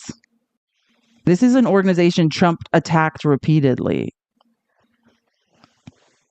And now he's got Carrie Lake running it. Carrie Lake, who is still claiming, by the way, even she had to admit, right, she's still claiming to be the governor of Arizona, and she has never. I'm just telling you guys, she's still going around claiming she's the governor of Arizona and has never conceded that she lost to Ruben Gallego in the Senate election she participated in while still thinking she was the governor. This is what you guys voted for. And think about it, like in Arizona, Ruben Gallego won pretty handily. Like they did. I don't even know if people in Arizona wanted Carrie Lake to be senator. I'm talking about MAGA too. Like it was not that close of an election. Now it's unbelievable. This is our reality. Oh my gosh. And I wish it was going to get better, but it's not. So just if you thought that was bad, we've got to move on to Nancy Mace. We've got to give an update on what Nancy Mace is up to on Capitol Hill. Like the saga of Nancy Mace making things up continues. And I guess more people have come out of the woodwork to say that she's just a lot, like, her account of events is not true. So let me just give you, in case you don't remember what Nancy Mace is misremembering now. So yesterday I went through this, that, by the way, I looked it up. 30% of youth in foster care are LGBTQIA. Wow. 30% of youth in foster care are LGBTQIA. 30%. So the fact that Nancy Mace shows up and pretends to support foster care when 30% are in fact part of the LGBTQIA. Yeah, exactly. Wonder why that is. Exactly. It's very sad. So was it Tuesday night? Yeah, yesterday was Wednesday. Yes, Tuesday night. She shows up. It was supposed to be like a celebration of celebrating like Capitol Hill's support for foster care youth. There were young ambassadors there, donors, people that give money to foster care. It was like a party, a reception. It was supposed to be a happy moment. Nancy Mace showed up there, and by all accounts, let me just read you this. So this is, witnesses are disputing Nancy Mace's claim. Nancy Mace her claim is that she was assaulted, okay? That she was physically assaulted at a foster care event. Several say, and it's more than several because I've done a lot of research on this, that longtime foster care advocate James McIntyre, who Mace had arrested for assault, simply shook her hand, right? The imprint, which covers, that's a media outlet which covers foster care events, interviewed witness Elliot Hinkle and others. And this is the quote: "From what I saw, it was a normal handshake and interaction that I would expect any legislator to expect from anyone as a constituent." And like I said, it's not just this. They're just citing the imprint, but like yesterday, what I was citing, because the Washington Post immediately had an article out about this because they had interviewed people. The Hill has interviewed people as well as done a video piece on this. Like I've read at least 5 or 6 different news outlets reporting on this. So it's not just like an obscure foster care magazine. Yesterday, I showed you the Washington Post reporting, but that's what everyone's saying. Everyone's saying, hey, we all were there and Nancy Mace had her hand shook. So Mace alleges that she, in fact, was assaulted by a trans activist. Remember what she said yesterday? A pro-trans man, I believe, was her exact quote on her Twitter. We're like, what does that even mean? For some reason, the drama never ends with Mace. She said that, yeah, and I showed you her tweets yesterday. She said, Trump called to check on me. I'm going to be just fine as soon as the pain and soreness subside. I have had surgery before. I've shattered my hand. She's wearing a cast and like a brace that like immobilizes your entire arm. Like when I had surgery on my hand, that is what my brace looked like. I had shattered my hand in like 5 places and they had to rebuild my hand, and I had pins in it and I could not, it was completely immobilized and stuck to my body. Okay. And again, every witness says that she had her hand shook. I just need to be clear on that. She walked into Congress in an arm sling, looking like she just did 3 tours in Iraq. Again, I'm just reading the article. More Mace. This is her quote. "I never want to hear the left call themselves the party of love and tolerance again." It's going to get worse, people. Just prepare yourself. So, by the way, which I showed you guys the police report yesterday, but it's so much better. Oopsies. Sorry, hold on. So the police report, or the media gets a hold of the police report, which this is the best part of this whole thing. It always is when you hear what Mace is saying. So then we get the police report. As it turns out, the most it could possibly be, if you accept Mace's version of events, and this is what the police report says, is that the guy held the handshake longer than she wanted. So the guy did to her what Trump did to Macron this past weekend. Remember I showed you that video of Macron shaking her hand, but not as bad if you believe Mace's version, right? It says, which I don't. And then Tim Burchett, who's also someone who's a known peddler of false tales, said, quote, "Where is the outrage in the media and from the left on the assault of Nancy Mace? Every time Mace falls out of the news for a few days, some incident seems to happen, which she plays up for all it's worth in her never-ending quest to get on TV and get as much attention as possible." I would say it does seem that way. Now, listen to this. I think, don't blame me. I don't know which. This is not Ben Meiselas, but is this Jordy? Or is this Brett? I'm sorry. I'm not sure which Meiselas brother this is. Is this Jordy? Sorry. I'm not sure. Yeah, so I'm not going to say because I'm not sure which one this is. It's just definitely not Ben. Is it Brett? Okay, it's Brett. Thank you. I felt bad because I didn't know which one. But listen to him tell this tale. And I actually learned something I didn't know about this from my reading in newspapers. on. So Republican Congresswoman and all-around broken human being Nancy Mace was just caught in another stunt to try to get sympathy and attention. For those who don't know, Mace has been spearheading the attacks on an incoming transgender congresswoman named Sarah McBride to ban her from using the woman's bathroom. So fast forward to this week, Nancy Mace announces on Tuesday that she was assaulted by a transgender activist. She wrote the following, quote, "Yes, I was physically accosted tonight. More to come." Mace called the police on this individual and they ended up getting arrested. And Mace spent all day Wednesday walking around with this giant cast on her arm. Later she wrote, quote, "I was physically accosted at the Capitol tonight by a pro-trans man," and she censored the word trans, you could see. "One new brace for my wrist and some ice for my arm."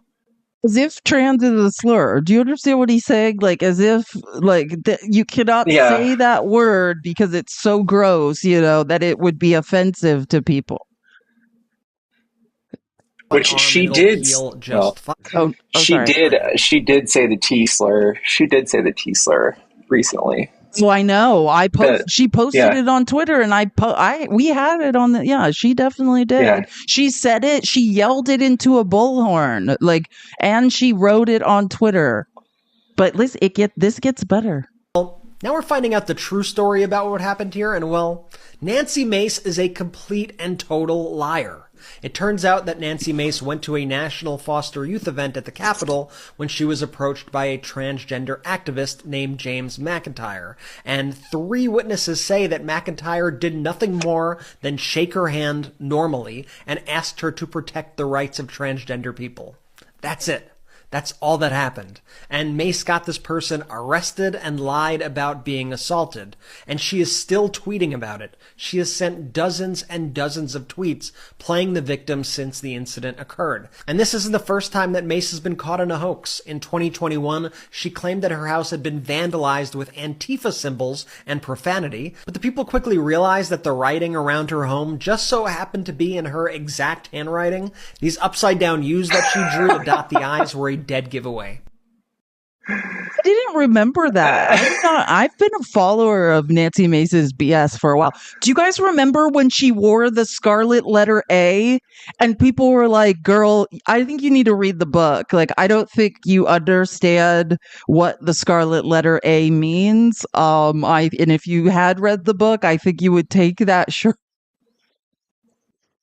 Like, she clearly has never read the book. Like, you don't want to wear that, Nancy. Just read the book. Like, you could Google it, girl. And then you would know to take that off. Come on. Oh, sorry. Okay, so again, I want to show you guys, and I'll show you the police report in a second, but I just want to read this quote. The victim stated, wait, hold on. This is the quote from the police report. "Subject began to aggressively and in an exaggerated manner shake her arm up and down." So at worst, she was, someone shook her hand vigorously. Oh no. And she's got a whole arm cast on, bless her heart. I'm telling you, I had surgery on my hand because I shattered it playing volleyball in college, and that is more than what I had. They were like, "You're good, walk it off." Like, I don't even. And it says the victim stated that, quote, "She attempted to pull her hand away from the subject, but was held in place by a subject. But a witness at the event, Elliot Hinkle, told me, quote, James McIntyre met her by the door where people could see her and him to say, quote, trans youth are in foster care and they need your support, end quote, and gave a handshake and then walked back to his seat and sat down." Like, she didn't immediately say she had a problem with this, by the way. It occurred to her later. Like, they had all left. The event was over, and then and James McIntyre was at home, and they called him back and was like, "Oh, Nancy Mace is saying you shook her hand too hard." So again, this is the actual, I think I highlighted on the other one. Oh, no, I didn't. I think I just did it for myself. But again, the language is literally like, upon approaching the victim appeared to be favoring her right arm and holding it close to her body. It's It's like her collarbone was broken. But again, let me just advised 40-year-old white male approached victim one to shake her hand. Victim one stuck out her hand. The guy took her hand with both of his hands and shook her arm up and down in an exaggerated and aggressive handshaking motion. That's it. If you've seen the tweets Nancy Mace is putting out, you would think that someone had taken a bat to her. We had a handshake, a too enthusiastic handshaking. Shaking. Look, it says the victim stated that she attempted to pull her hand away from the subject. During the shaking motion, the victim advised that the subject stated, "Trans youth deserve advocacy." So even she admits that that's what happened. Anyways, I just can't with Nancy Mace. And I brought some more receipts. I just want to show you some pictures of Nancy Mace in the Capitol. This is Tim Burchett, the one's like, where's the outrage for Nancy Mace? This is him. And they're like posing for photo ops with her and her sling. This is our tax dollars at work, by the way. These people will have a lifetime pension from our tax dollars for the rest of our lives while you're working. Picture these two. That's what you're working so hard for, is to pay for these people for the rest of their lives. I bet Nancy Mace could pay for her health care for her fake sling. I wish we could go to the doctor. Like, again, Ron Filipkowski posted this. Do you get it? The comparison? Yeah. I'm just reporting on the receipts. I'm just showing people receipts. Just these are the receipts. That's what I do. Is I almost wore a Band-Aid below my eye in solidarity with Mitch McConnell the other day. I might get out my sling so Nancy Mace doesn't feel so alone. I should have worn my sling today. I don't know where it is, but I should have worn a sling. If I find it, I'm wearing it like for a whole show. For sure. Like, this is obvious. She's just doing a Trump, like she learned this before. Like, why should we even blame her? Because I reminded you, Nancy Mace, not a year ago, was co-signing a bill in support of that was in 2021. Actually, I think I took screenshots. Oh my God. Yes. Remember this? Remember the A. Many people are saying Nancy Mace is a clout-chasing crisis actor. What do you think? It is. It's like a terrible one-woman show we're all being constantly subjected to. It's like, can somebody, it's literally like she's doing like a performance in the subway. It's absolutely awful. It's like, that's enough, Nancy, please. If you guys haven't seen the videos of the day she had the Scarlet A on and people were like, hey, you need to read the book. I don't think you understand what you're doing. There's some great clips all over Twitter of that day of Nancy Mace. It's like, you want a house seat. Chill out, bro. Look at this. Patriot Takes posted this. Nancy, when someone gives her a high five but says trans at the same time. I'm just showing the receipts. This is just what's going on the internet. I don't...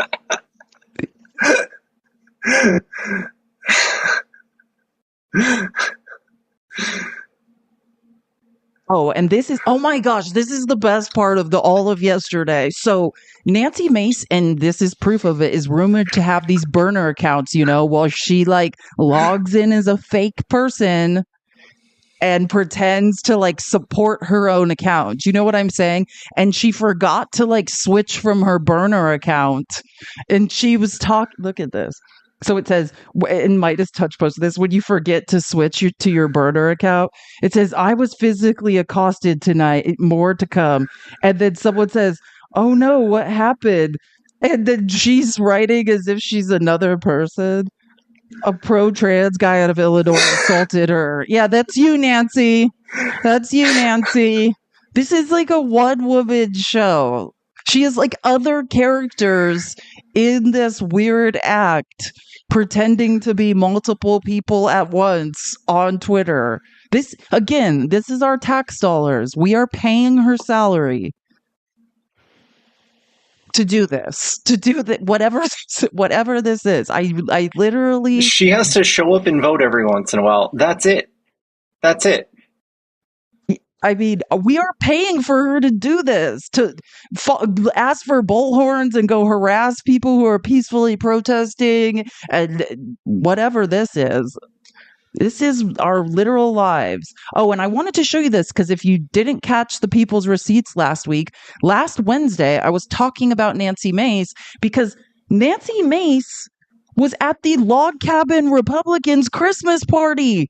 I don't know if you understand what Log Cabin Republicans are, but they're people that support, they're gay, lesbian, trans, bi, questioning, intersex, you know what I mean? Asexual people that are Republicans.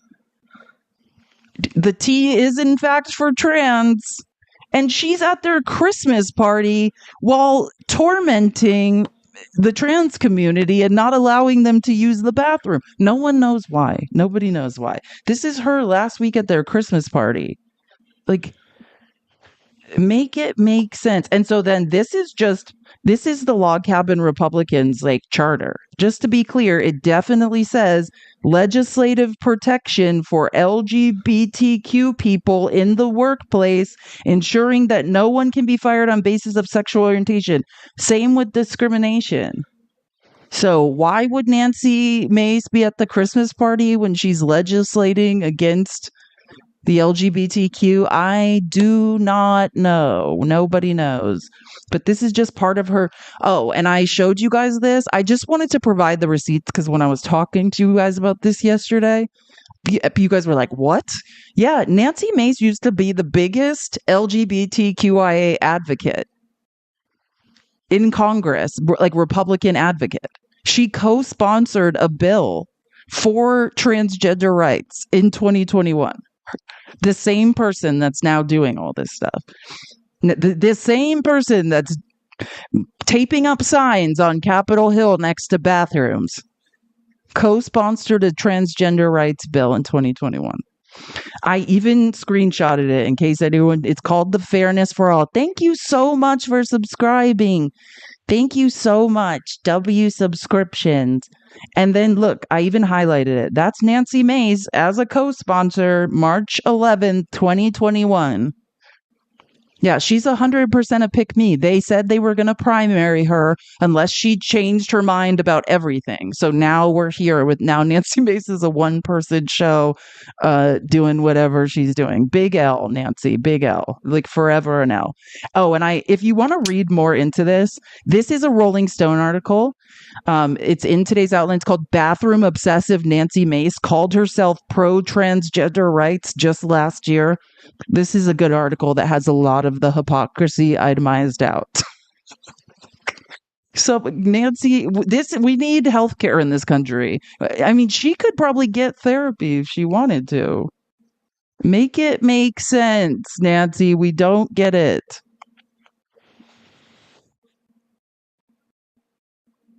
Oh, yeah, this is real. So she tweeted this one on the 25th of November. If you've received a prescription for ADHD medicine, you are ineligible to join the U.S. military. But if you are a mentally ill man who thinks they are a woman, you can join the military and the U.S. government will pay for your sex change. Oh my God. But she's not a year ago saying she's an advocate of transgender rights. And this is who I think it's the 1st District of South Carolina, basically Charleston. This is who they keep electing. She's not working for them. This is a full-time sideshow.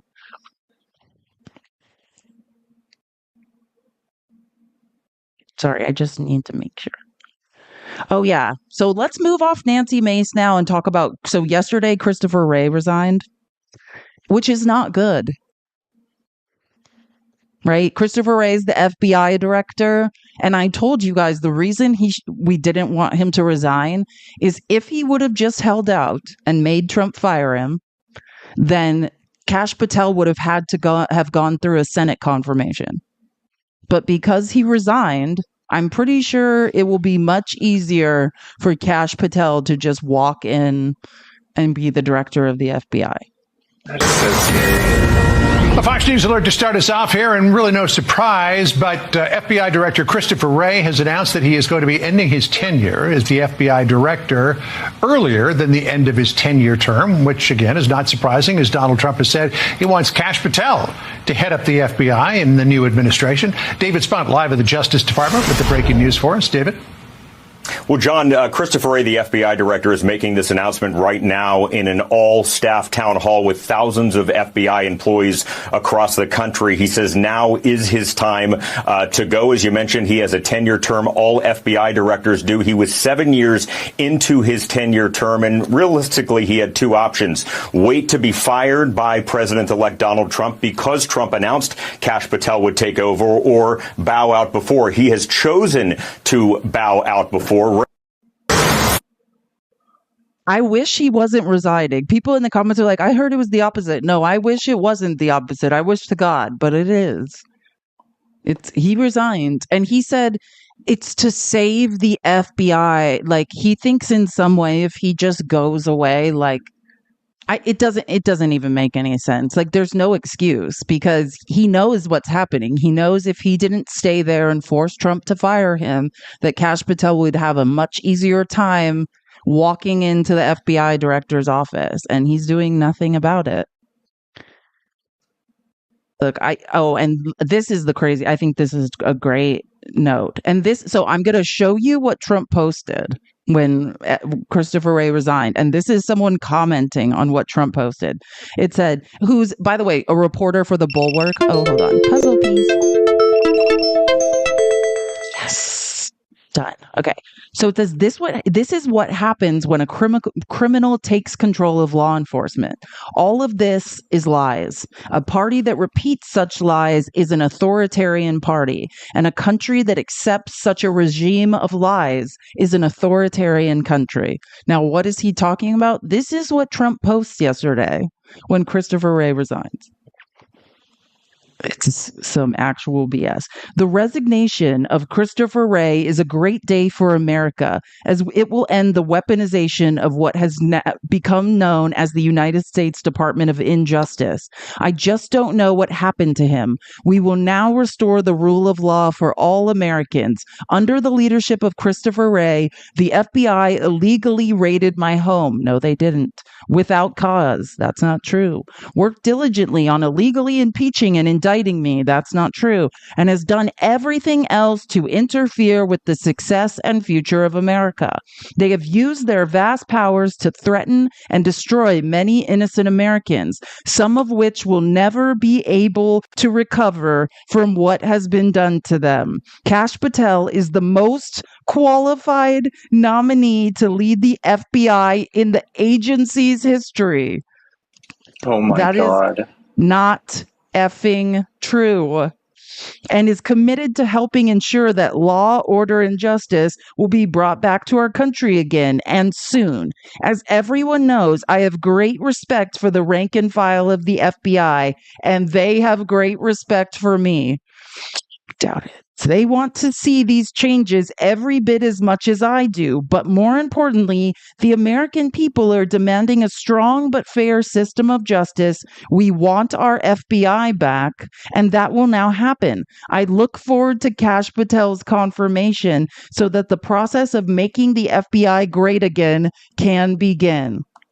And there goes democracy. We're back at McCarthyism. This is not a drill. If anyone wants to wake me up now from this nightmare, I think I would like to wake up. I'm ready. I'm ready to wake up. Keep tapping the screen, guys. Please gift Pickles. Thank him for being here. Let's get into it, please. At least 1,000, whatever are they stars? Are they diamonds? I don't know. Can we please gift Pickles and tap the screen? It's okay if you don't have gifts to give. Please tap the screen, share the live consistently. I so appreciate it. So, you know how Trump has been tormenting Justin Trudeau? And he's been calling him the governor of Canada, saying that Canada is going to be, yeah, I know, the 51st state of America and all this and that. So now, guess what? We have more problems because Donald Trump is tormenting one of our biggest trade partners. So welcome to what Ontario is planning on doing. We'll go to the full extent, depending how far this goes. We will go to the extent of cutting off their energy, going down to Michigan, going down to New York State and over to Wisconsin. I don't want this to happen, but Sorry, Michigan. Sorry, New York. Sorry, Wisconsin. You get your energy from Ontario, and they're planning to shut it off. Like a master businessman masterclass. Great job, Trump. Great job. Great job. This is awesome because Fox News likes to joke about, Trump being an authoritarian who enters sovereign territory and takes it over. Now we have 3 states who aren't going to have energy anymore. Going down to Michigan, going down to New York State and over to Wisconsin. I don't want this to happen, but my number one job is to protect Ontarians and Canadians as a whole. This is coming. It's not if it is, it's coming. And it's coming January 20th or 21st. And we need to be prepared. We need to stand as a country. We need to stand united as Canadians and work hand in hand and shoulder to shoulder with our colleagues across the country. And we're ready to do it. We'll go. I think Wisconsin needs heat in the winter. I'm pretty sure that it's not a place you can go without energy. Oh, I don't blame Canada for this. I blame Donald Trump. Donald Trump did this. They don't want to do this. They don't want to be these people. Have you met Canadians? They don't want to do this, but now you're forcing their hand. Trump just likes to. I just want to remind you of what he was saying, right? 2 days ago. I screenshotted this today, so it's accurately 2 days ago. It was a pleasure to have dinner the other night with Governor Justin Trudeau of the great state of Canada. I look forward to seeing the governor again soon so that we may continue our in-depth talks on tariffs and trade, the results of which will be truly spectacular for all. Now we're in a trade war with Canada. Great job. And because of these people. So again, all day long on Fox News, they are exacerbating this problem and egging Trump on. This is part of the problem. Tap the screen. Tapping is clapping. I know Canada's an ally, but the same tactic of little rocket man in North Korea, and people said Trump's crazy, and he ended up getting meetings. I have a lot to say about this. First of all, he went but they don't have anything we need. We have them sanctioned within an inch of their life. We don't even recognize North Korea as a country. He just wanted to go hang out with Kim Jong-un. If Biden did this, you would think he was demented. He doesn't remember that Canada is actually a country. Trump has a great sense. Which is a complete lie. Notice how they just throw in and insult Biden. Why don't you just say, this guy just said, hey, if Biden did this, we would be upset. But because it's Trump, it's totally fine. Humor. And you saw that when you were doing a fantastic job in the White House as press secretary. You were managing that sense of humor. And I think he's telling Trudeau, you didn't fool me coming down.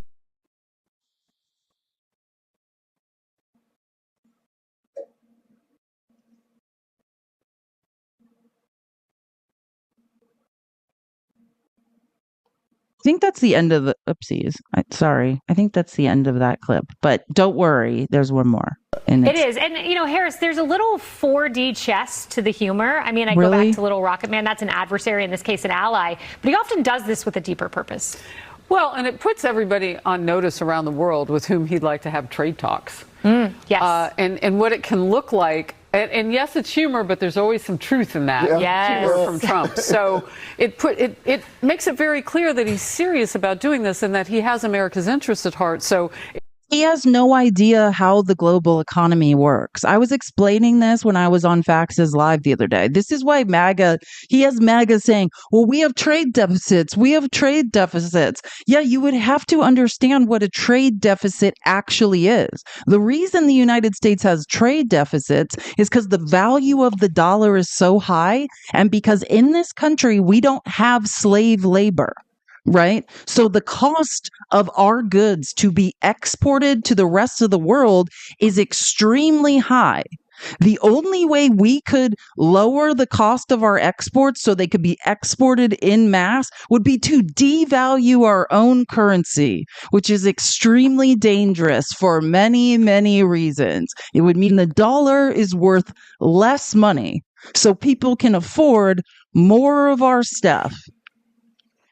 But exactly. then I have a trade deficit with my daughter. Yeah, exactly. We all have trade deficits. We are the consumers. We created globalism. America did. They're called trade triads. We go to third world countries like South America. We have American corporations steal their natural resources. Then we ship those natural resources to places like China, where they have slave labor and manufacturing infrastructure built to produce things at insanely low cost while people unalive doing it from exhaustion in factories. And then they ship the stuff over here. And what do we do here? We are consumers. We are the number one consumers in the world. This is the number one capitalistic market where people bring their products to market. That is a trade triad. I don't like it either, but that's why our exports are so high. It's because the cost of the dollar is valued extremely high, and the cost of labor is high, the cost of materials is high because of the value of the dollar. And we are in hell. Like, I just want to be clear that we are in hell. Okay, so now I'm going to show you what happens when Trump continues to do this, right? I did a research project last night. So this is Jesse Waters yesterday trolling Xi Jinping. And now I'm going to show you, because I don't think people are really getting it in America, what Xi Jinping has been up to and how he's punishing America already. He is going to come at us. What you need to know about China is something called 100% mutually assured destruction. If the Chinese economy fails, our economy will fail. That's what a trade triad is. If one of us goes down, the other will go down too. And Xi Jinping's like, let me give you a little taste of how I can turn off the American economy. But first, this is what I'm talking about. Jesse Waters is talking about Xi Jinping last night. And then I'll take you through how he is going to make our lives a living hell. Well, he's already started. The president-elect has invited Xi Jinping of China to witness his inauguration. This is a power move to intimidate the Chinese leader. If he declines, it's disrespectful, and Trump will take it personally. And if he accepts, he'll be forced to observe President Trump at his most powerful moment, with all the presidential pageantry America can muster. You put Xi Jinping in a subservient position. Plus, you can spy on him the whole time he's in D.C. So Jesse thinks this is funny. Let me show you what's not funny, though. So this article came out yesterday. It was in yesterday's outline. It's also in today's outline. China reveals its playbook for dealing with impending Trump trade war. One of the scariest things you will ever read in your life. But let me and then I was going through and researching other things. Like, you may have heard about China banning exports to the U.S. of gallium, germanium, and in response to chip sanctions, right? They're angry that their chips are being sanctioned and we're building a chip industry. In this article, they talk about a list of other minerals that they have on tap to ban, and it's terrifying. Don't worry, I'm going to show you this itemized out. Then China just yesterday announces an antitrust investigation into the largest U.S. chip maker. Yikes. Do you guys know what NVIDIA is? I am using a NVIDIA chip right now. So's Pickles, I assume. Mm-hmm. Yeah. They're going to turn off They're one of two major graphics cards. So the other graphics card manufacturers, AMD, they're one of two. That's 50%. Yeah. And it gets NVIDIA is also going through not antitrust investigations. They're being sued in the United States by their shareholders as well. NVIDIA is in hot ass water. But let me just show you, because like I said, I was doing a little research project last night. So this is my own writing, not my obvious handwriting, but this is me typing notes. Here are the retaliatory measures. Like after I did all this research, I read about as many articles as I could find. I translated some from Chinese, and just to look at like, what is Xi Jinping's plan? How is he going to turn off the American economy? Because Trump keeps running his mouth and doesn't understand how the global economy works. Tap the screen, guys. Tapping is clapping, and please gift pickles. It is much. And W for the subscription. I think it's Misty and everyone else that subscribed. Thank you so much. Kristen, I think you subscribed. Thank you so much. Okay, so here are the retaliatory measures China has already taken or could take. China has launched an antitrust investigation into NVIDIA, specifically examining their 2019 acquisition of Mellanox Technologies, demonstrating their willingness to target major U.S. technology companies through regulatory action. Beijing has implemented export controls on critical minerals, including gallium, germanium, antimony, and super hard materials, which are essential for semiconductors, fiber optic cables, and night vision goggles. The article suggests they could expand this list to include additional critical minerals, right? They already have the list in mind of how they're going to turn off technology in the United States and cripple us. The Chinese government has instructed domestic companies to avoid purchasing American computer chips directly impacting U.S. semiconductor manufacturers and their market access in China. Beijing has imposed sanctions on 13 American defense companies, including travel bans and business restrictions, particularly in response to arms sales to Taiwan. This includes both the companies themselves and their executives. China has demonstrated willingness to disrupt supply chains of specific U.S. companies, as shown by their interference in Skydia's battery supply after the company sold drones to Taiwan. Chinese authorities have launched investigations into American companies over politically sensitive issues, such as probe into PVH Corp, owner of Tommy Hilfiger and Calvin Klein, regarding alleged boycotts of Zhejiang cotton. Beijing has implemented visa restrictions on U.S. officials involved in Hong Kong-related sanctions, using their 2021 anti-foreign sanctions law as legal justifications. And this is just the first salvo. When I tell you our economies are completely intertwined, if China fails, we fail. It's over. We have no manufacturing infrastructure. This is the reality of when Trump will not shut it. I just want to be clear. This is what Trump is doing, because Trump's MAG is like, look, Trump's a man. He's masculine. He's tough. He's scaring people. No, he's assuring that our economy will crash. Sorry, Wisconsin, Michigan, New York. Did you guys want energy? Well, you're not going to. Did you guys want Canada to keep your electricity and your heat on? It's not looking good anymore, because Trump has to feel like a man late at night on Truth Social. Is this a leader, or is this somebody who should be nowhere near the reins of power? So now I want to move on to Elon Musk. Right? I told you that these THREATSs were happening, that they are going around. I was reading to you that they're basically telling people that won't vote for Trump's cabinet picks or oppose anything Trump wants to do. They're threatening Republicans, right? If they're basically get in line or we ruin your life. Oh, hey, sorry. If you requested, sorry. I don't always check guest requests. Sorry. It's okay. I was just coming up.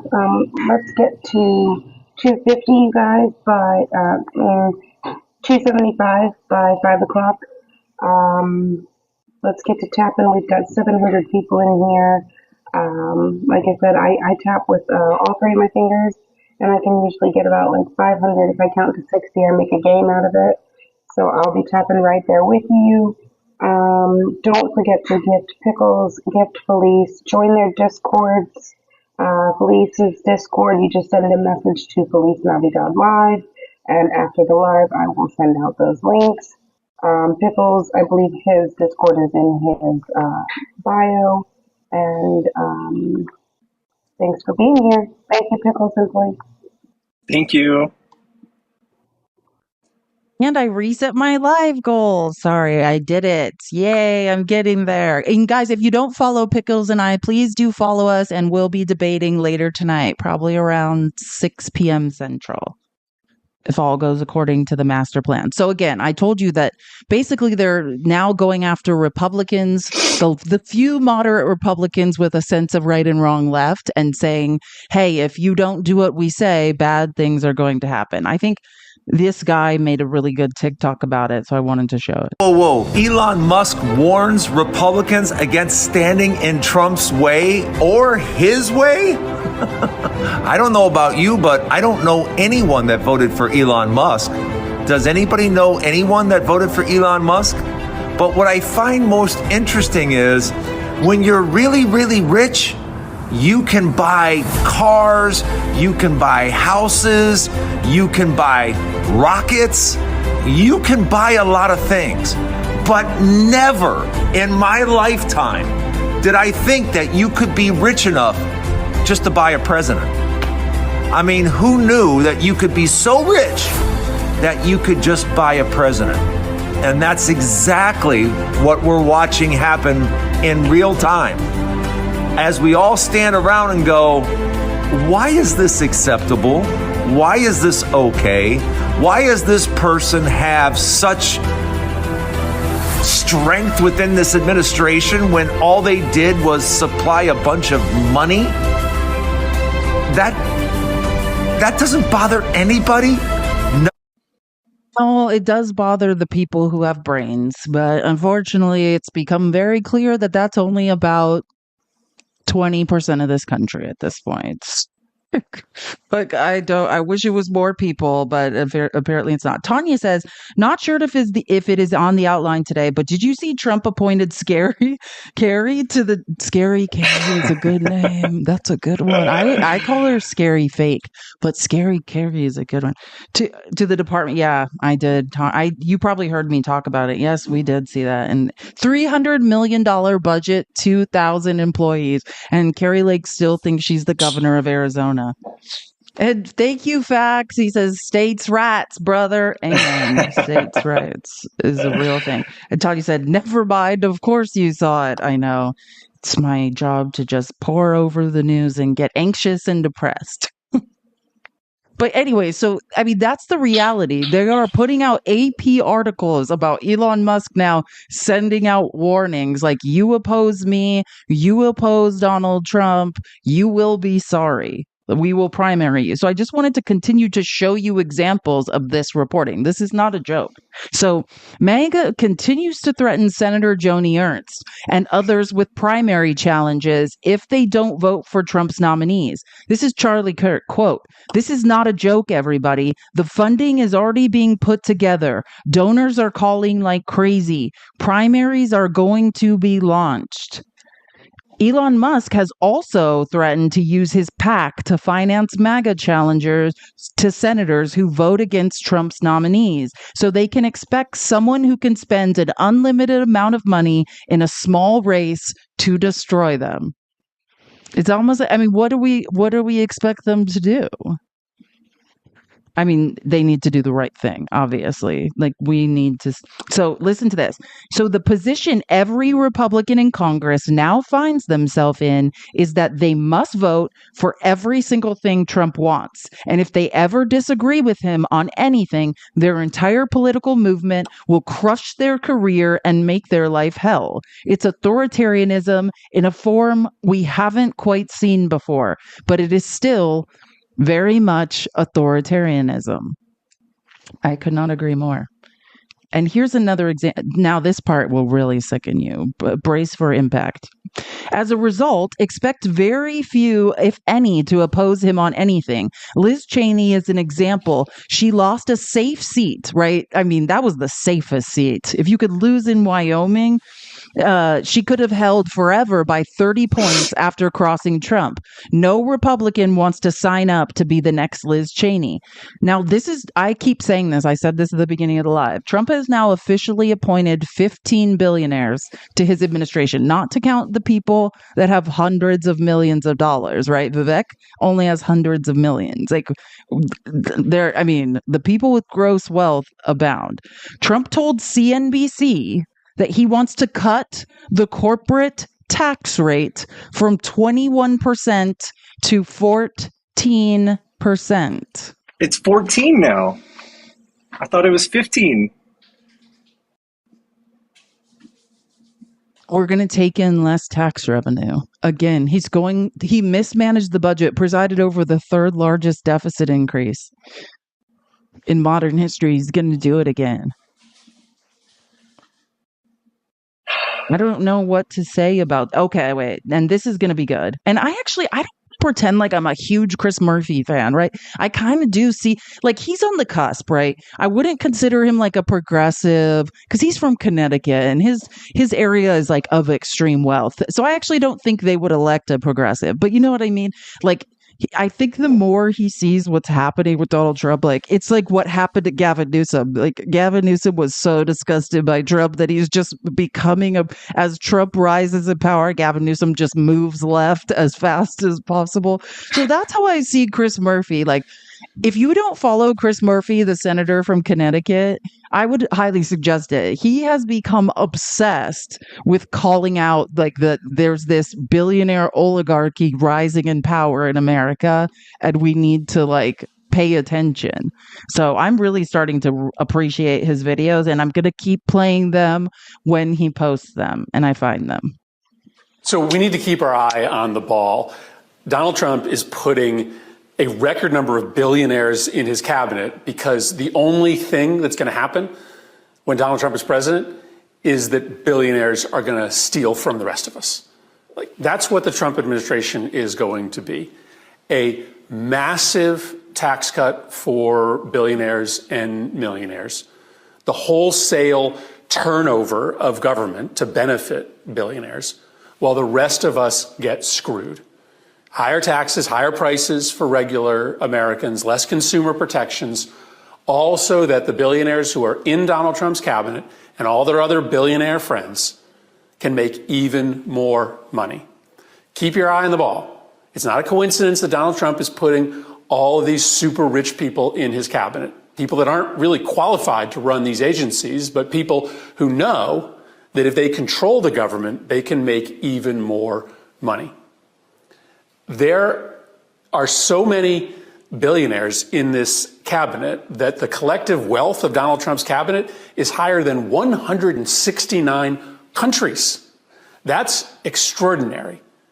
And it exists for one reason and one reason only. You are getting screwed in order for the billionaires that Trump is putting in charge of the government to get even richer. I mean, he said it perfectly.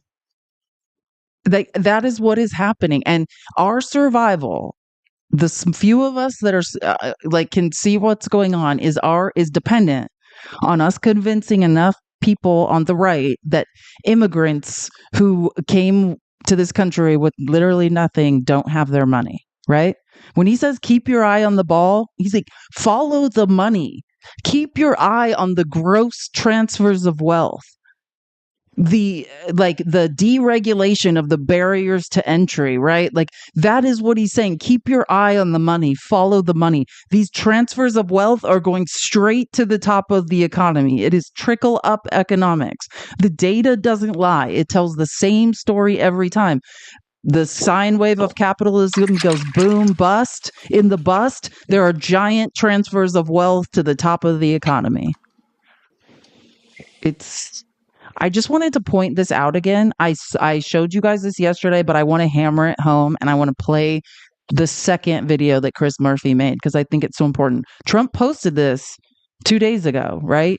Any person or company investing $1 billion. The barrier to entry is you're a billionaire. You can join the Billionaire Boys Club or more in the United States of America will receive fully expedited approvals and permits, including, but in no way limited to, environmental approvals. They will let him poison us. They'll let rich people poison us. They will cut all the red tape. They will give them whatever they want for $1 billion. If you have $1 billion, if you can pay to play. Now, do you know what that means? Right? Because MAGA, I've been debating MAGA now, it's been a couple years, but mainly, let's say for the last year, aggressively. And they always say, but the deregulation is to help small businesses who can't afford it. No, Trump's saying the barrier to entry is $1 billion. These aren't the small businesses. These are the corporations. These are rich people. He will help you if you have $1 billion. And if you have to enter the market, you have to have $1 billion. So they will price everyone else out of business, right? They will hold prices high until mom and pop businesses don't exist, until or they will absorb them like Amazon does. This is the end of we don't have free market capitalism now, but this is the end. You got MAGA, just wake up. So Donald Trump just posted on social media a new deal he's offering his billionaire friends. He says if a billionaire invests in the United States, they are going to be able to short circuit all of our regulations, that he's going to give them a special deal where the permitting is expedited. What he's also saying is that if you're not a billionaire, you're not getting that deal. If you're a small manufacturer and you want to expand on your factory and hire more workers, you're still stuck with the existing system. If you are a local developer and you want to build some more houses to try to make housing more affordable for your neighbors, you're stuck with the existing system. I actually agree that we can do a lot to get rid of burdensome regulations for businesses to be able to invest in the United States, but that should apply to everybody. Donald Trump tells you over and over again what he is going to do in the White House. He is going to give special deals to his billionaire friends, and everybody else gets screwed. Thoughts, Pickles? Is this comforting? Laugh so you don't cry. No, this is terrifying. We discussed this last time. This is like Russia. This is like what they did. And like the obvious concern of having billionaires in your cabinet. They look at these regulations not as consumer protections or things that protect people. They see them as obstacles for them to make more money. We're not even people to them. Do you know what I'm saying? Like, think about Citizens United. Citizens United is about saying, well, businesses are people. So they should be able to contribute billions of dollars to PACs to have their interests represented. It seems like in oligarchies, in late stage capitalism, only people with capital are people. We are slave laborers. We are animals. Do you know what I mean? We are chattel slaves to these people. We aren't people. We're just to be used and abused until we accidentally die because we don't have access to healthcare. That's what we're saying here. This is the reality. And I always talk about Ro Khanna. He's in the Progressive Caucus.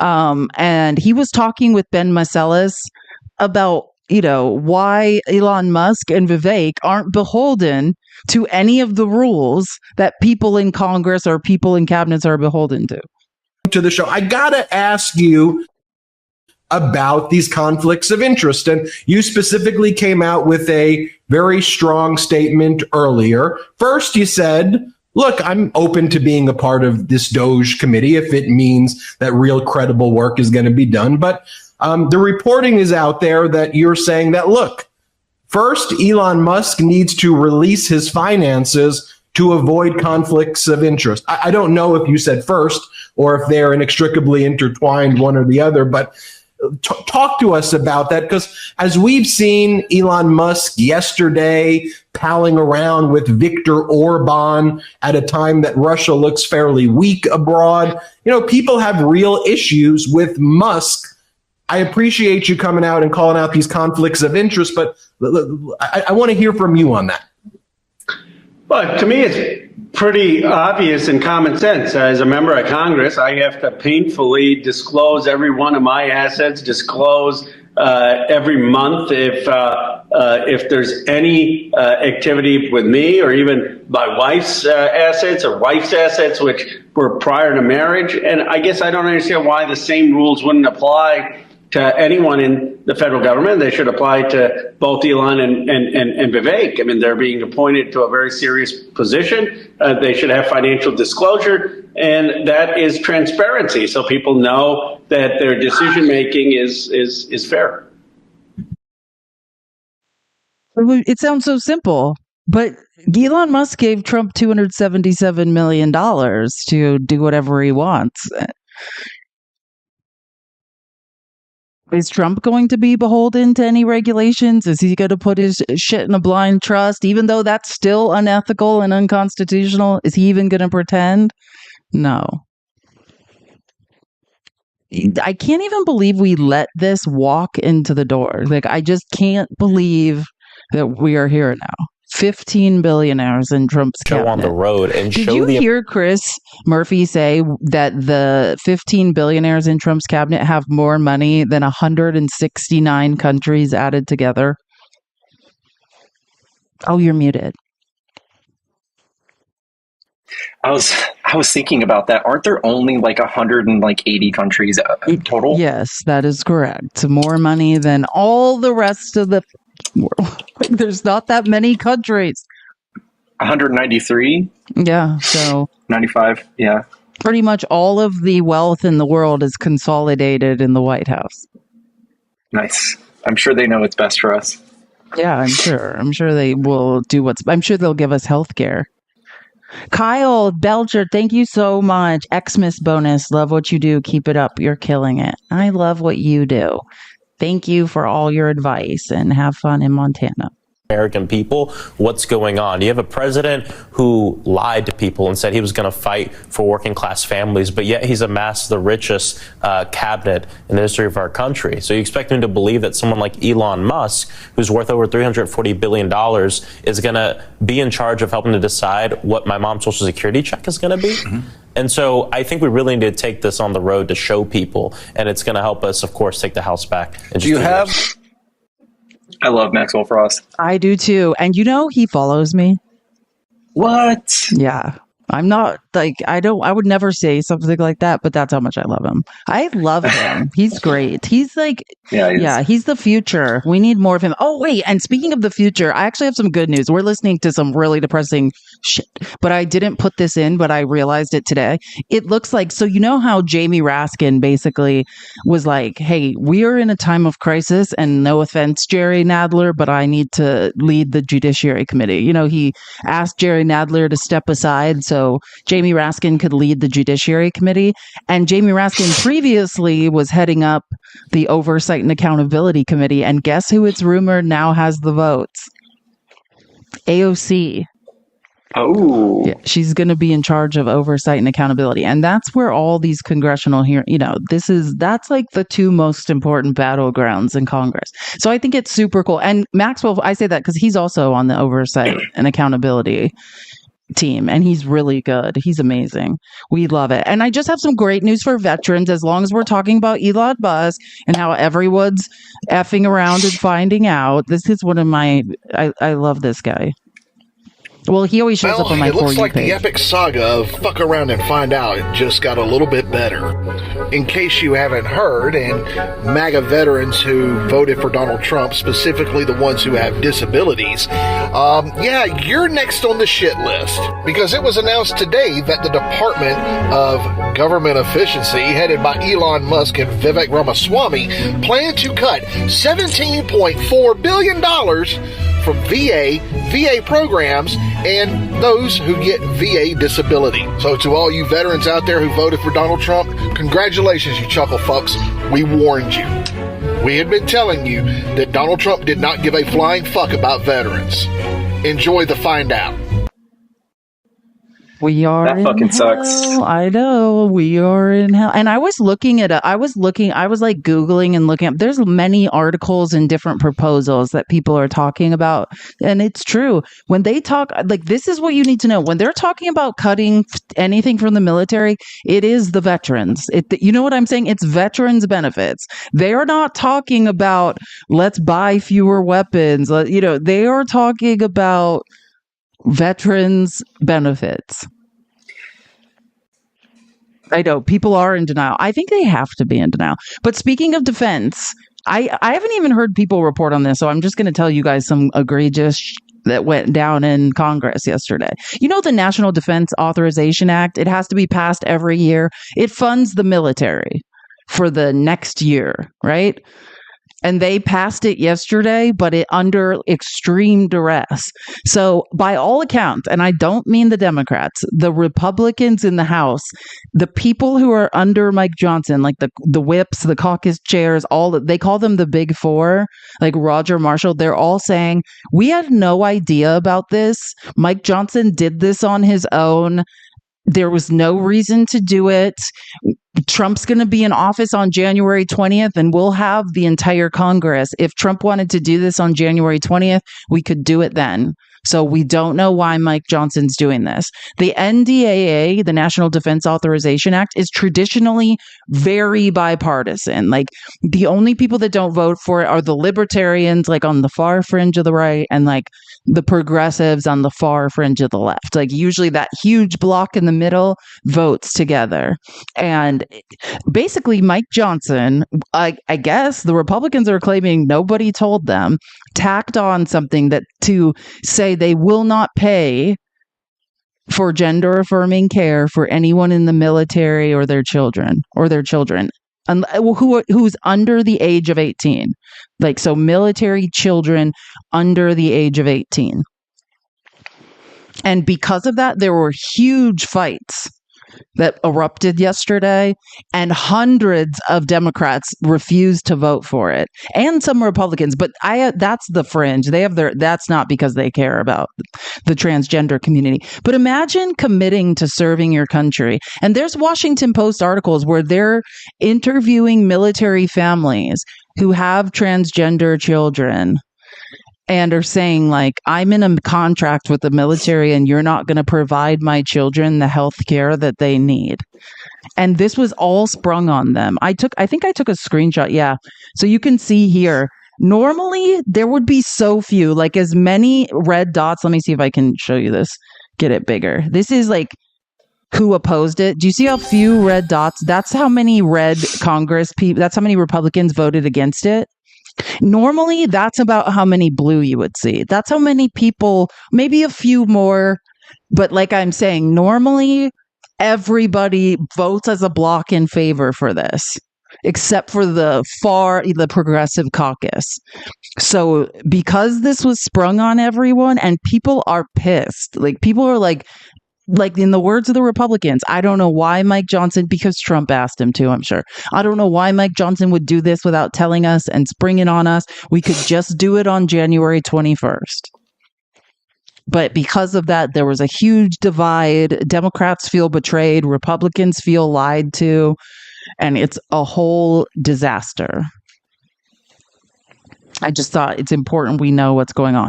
And Ro Khanna, this is the guy I was playing earlier who was talking to Ben Meiselas. He's in the Progressive Caucus.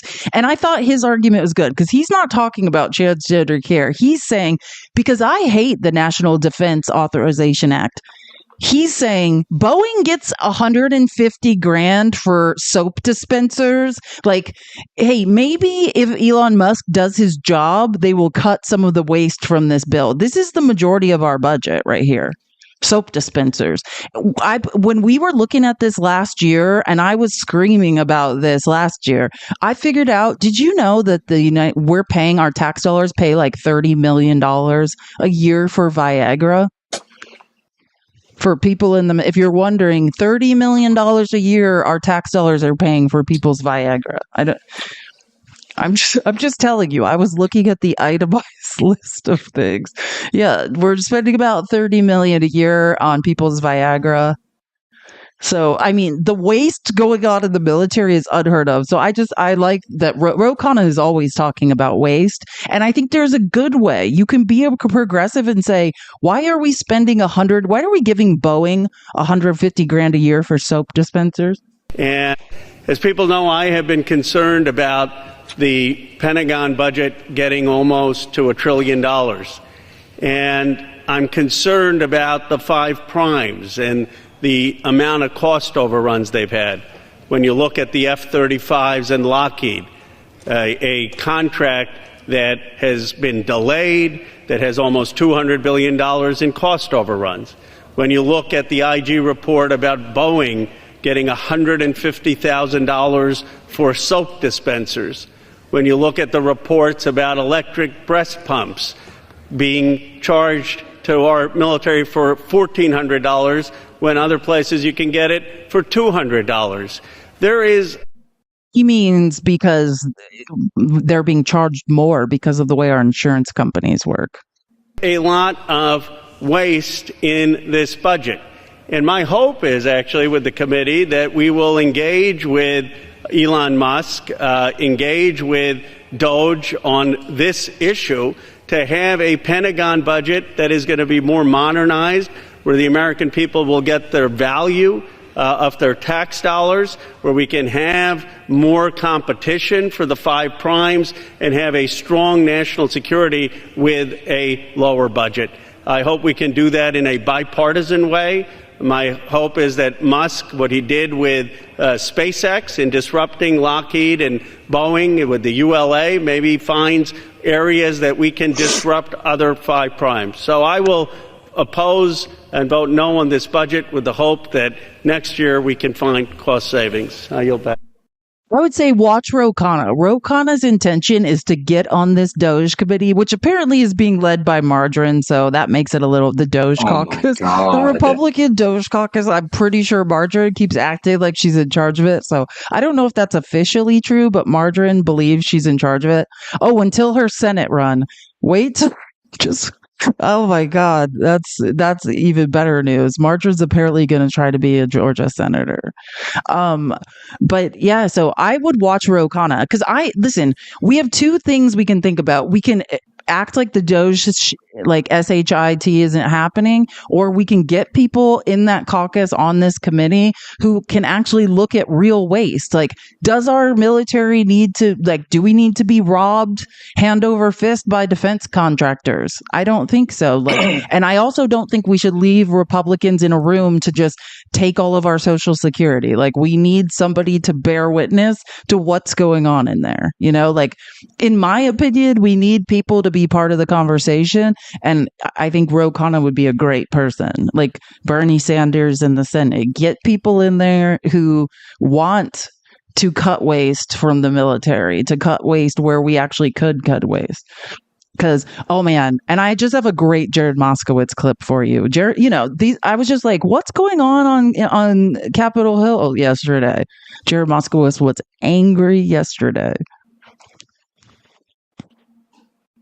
The official Twitter account of this committee put out a tweet at 11:27. And it says, at this committee's final hearing this Congress, we brought in Secretary Blinken to testify on the disastrous Biden-Harris withdrawal from Afghanistan after months of stonewalling. Sadly, many of the Democratic seats are empty at this important hearing. I don't know what intern put this out, but it is... He had a big hearing on the Afghan war, and Blinken showed up on Capitol Hill. Fine, they've been trying to get him there for a long time. Misinformation, and it is literally a lie. First of all, if you look at the picture, half the seats on that side of the aisle are empty, and I'm not blaming them. That's how these committees work. We all know this. People come in and out of these hearing rooms. But let me give you the numbers. 20 of the 23 Democrats on this committee were here today. 23 of the 28 Republicans were here today. Of the ones that were here, 17 Democrats asked questions, 17 Republicans asked questions. So the official account of this committee is making it appear that we don't care about what happened in Afghanistan. It is not true. And that tweet should come down, because while our enemies are trying to divide us abroad in social media, we're just giving them a gift by saying, hey, half the party, half the country doesn't care. There were major... What's that guy's suit is awesome. He always has Jared Moskowitz. He's always, his suit game is always on point. And the reason I was playing this clip too is because Jared Moskowitz is another one who's saying, I will be on that stupid Doge caucus. He's like number one to troll margarine, but number two, like he's a lawyer by trade. He'd be great at it. Let's get Ro Khanna in there. Let's get Jared Moskowitz in there, and let's let them tear those people. They have great ideas. I think it's a good idea. I think we need bodies on that committee, because I know Jared Moskowitz has said he would do it. He's one of the people. I wanted to let you guys hear something really interesting. Do you guys remember? This is the old caucus chair of the Free Dumb Caucus. This is one of the most vile of all the vile Republicans. Also someone who Kevin McCarthy, and Trump successfully ousted. They hated him. They kicked him out of the Free Dumb Caucus. McCarthy hated him. He's one of the people that voted against McCarthy. So yesterday was his farewell speech. And naturally, Bob Good is very angry and was yelling a lot of crazy things about the Republicans. Yes, Bob Bad. It's opposite day. It should be Bob Bad. But I just wanted to hear you guys to hear, like, when Republicans get mad, they start betraying each other. So he's like screaming about Republican waste. The Constitution entrusts the House to manage the nation's finances, the nation's debt, and the nation's credit, and our ability to borrow money if and when necessary, and to make the payments on that debt. However, our national debt has grown by some $5 trillion in the 2 years that Republicans have controlled the purse strings. We are failing miserably. Every dollar we vote on is borrowed. It's the fiscal conservative Republicans still failing, never passed a budget. The 118th Congress never passed a budget. Great job, Republicans. Keep up the terrible work. Every dollar borrowed and spent steals from Americans through higher taxes, more inflation, and/or a greater debt burden for our kids and our grandkids. Now let me hear him call out, you guys. He started screaming that the Republicans shouldn't have ousted George Santos. We reduced our majority by kicking out George Santos, who had a solid conservative voting record and had not been convicted of any crime. He confessed to it, and he's about to be sentenced. I don't know if you guys really understand what George Santos did. He stole the credit cards of Republican donors and charged them. But like what Bob Good is saying is like, hey, as Republicans, our only values are consolidating power. So until he actually admitted to it or was convicted, we should have pretended like it wasn't happening. That's what he's saying. He's dead serious. And speaking of that, because Bob Good was screaming about George Santos, I had to check up on him. So I have an update for you guys on George Santos. It says, during an announcement for his new podcast, wait till you hear the name. George Santos implied other House GOP members that served him are closeted gay men. Santos also called Nancy Mace fake. So then I was like I need to check where he was doing this and see it for myself. Look at this. Oopsies. If you are a boss. Oopsies. Wait, where did that go? Sorry, hold on. Oh, I'm back at the beginning. I was like, where in the actual... Here we go. It says, I've made new friends and discovered that old friends were fake. I made history being the first openly gay man elected to Congress from the GOP. Not that I was the only one there. Oh And we my know God. that. George Santos is the guy that when the RNC was going on Milwaukee was doing live reporting on Grindr crashing. Grindr's a gay hookup app. Milwaukee was filled with Republicans and the app crashed from so many closeted Republican men trying to find people to hook up with. And George Santos was like on the app, like scrolling, showing people. Sometimes George Santos is good for something. Oh, but his podcast is going to be called Pants on Fire, which I think is an amazing name. Is he going to even be able to stay out of... He's going to jail, or he's being sentenced soon. Like, he was the other day, the last time, like a couple days ago, I should have screenshotted it. He was like having a panic attack and saying like, because his victims, and these are Republican donors, he stole their credit cards and charged, are writing, they call them like victim impact statements. And they're writing like how this negatively affected their lives and sending it to the court before sentencing. And George Santos is like, they don't know me. It's like, yes, but they know how you stealing from them affected their lives. Like, he's like, these people who are writing these letters don't know me. It's like, but they do know that you stole from them. So like, he has so much nerve. I probably might listen to a couple episodes of this. Yeah. I almost bought one of his cameos for somebody for Christmas. Oh my God. Yeah, he does. And I heard Boebert does cameos. I wonder how much they are charging. We might have to pool our money and get Pickles a Lauren Boebert cameo. What would you want her to say to you, Pickles? Let's go watch I Beetlejuice. have no idea. Do you think she would say it? No, I highly doubt it.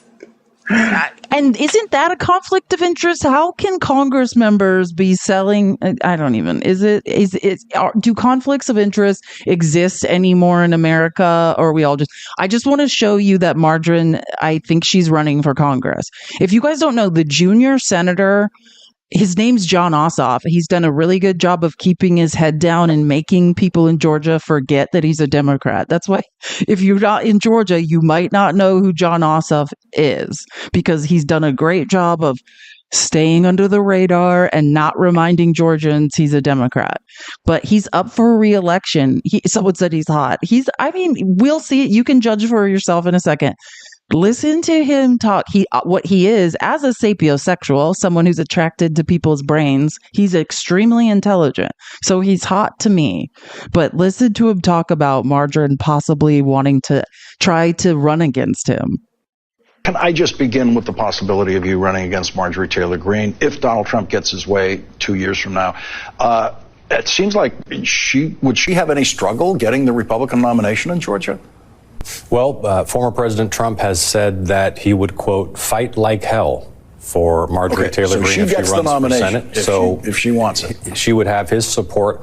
And I guess, I know a lot of folks are wringing their hands trying to figure out what to do to make sense of the election. I'll just get right to it since you raised Marjorie Taylor Greene. America, if you believe that Marjorie Taylor Greene should never be a United States Senator, it's electjon.com, electjon.com. Marjorie Taylor Greene in the U.S. Senate would be a disaster for the country.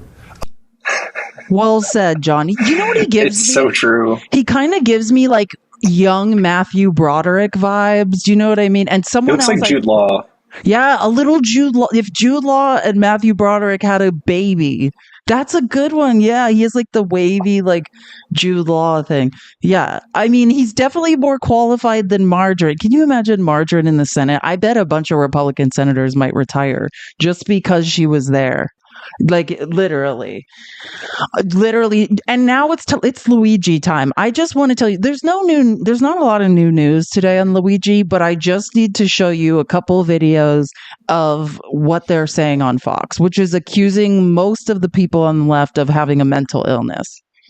That's what's going on Fox yesterday. It's just a bunch of people saying that we're mentally ill. If you are a boss, if you are a teacher, if you no, this one's even worse. Hold on. This is actually scary. This is McCarthyism. This woman is saying that if you're a boss, like if you have employees, you need to search through their social media and you need to find out who's supporting this guy and you need to put him on a list and fire him. That's that. I think that's what I'm pretty sure that's what she's implying. If you are a boss, if you are a teacher, if you are in charge of admissions anywhere in this country right now, check your employees, check your children, check the social media of anyone over which you have control of their employment, their education, their influence, to see if that they have participated in this, in the online hailing of an alleged murderer, because that is sickening. And the whole point is don't give it oxygen, right? You know, if you want to make jokes on your private... He's saying get people fired, ruin their upward mobility, ruin their chances at getting an education. Like, does anyone remember free speech? What in the free speech if it's to be an anti-vaxxer? If you're an anti-vaxxer, that you get free speech. If these people are the constant victims of cancel culture, and they always cry about it, and now they do this. Like, fire everyone you can, punish your children, stop people's upward mobility, throw students out of school if you're a teacher. She literally said, whoever you have control over, but this free speech. I'm fine, do whatever. I don't need to see people's private texts on a late night show proclaiming to be funny. But what I do need to see is a celebration of life, of a man whose life was taken from us by a horrible murderer, no matter who he was. And I need to see there be some accountability in the media for those voices instead of providing oxygen. I need to see talk show hosts like Rachel Maddow take responsibility for their words, and instead of relaying everything back to President Trump, why don't you relay it squarely where it belongs, which is the shoulders of that murderer. He is not to be celebrated, he is to be blamed, and the jury is to be tasked with bringing the murder of Brian Thompson to justice only. I'll keep that same energy for Daniel Penny. You guys are talking about erecting statues to a man who unalived a black man who was in a mental health crisis and never touched anyone. But free speech. You guys have free speech to glorify another unaliving of a black man in a mental health crisis who was in a chokehold for 6 minutes, who, after everyone had exited the train, kept that man in a chokehold when nobody was in danger any longer. And again, that's violating someone's bodily autonomy. Women, we don't have bodily autonomy. Don't ask women to have sympathy for people's bodily autonomy being violated. I'm sorry, you miss me with that BS. Nobody cares that women don't have bodily autonomy in this country. You guys are all going about your lives while women don't have bodily autonomy, while the maternal mortality rate in this country is skyrocketing, while infant mortality is raising, while preterm births are skyrocketing, while maternal deserts grow and grow in size, and women are unaliving at the highest rates ever seen. And I have to hear people tell me to have sympathy for other people's bodily autonomy being violated. When somebody cares that I don't have bodily autonomy, that will be the day I care about yours. Truly, truly. And when Fox News cares, when black people's bodily autonomy is violated, then they can come talk to me about what my empathy. I think my empathy is doing just fine. I think my empathy is doing just fine. Don't worry about me.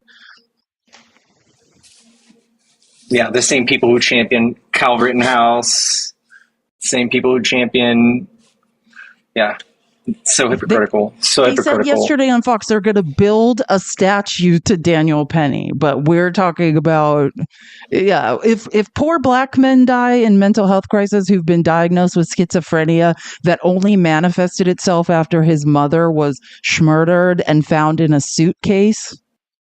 Oh my God. Yeah, that's why he has mental health problems. If you're wondering why that man had mental health problems, his mother was murdered and found later in a suit stuffed into a suitcase. And then he had a mental health break and was later diagnosed with schizophrenia.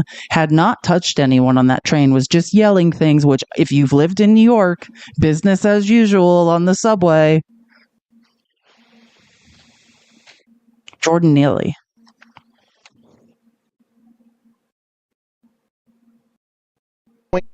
doing this, that ain't it. That's not it in any way, shape, or form. And for those news organizations and media figures to make light of it in any way, it's absolutely reprehensible.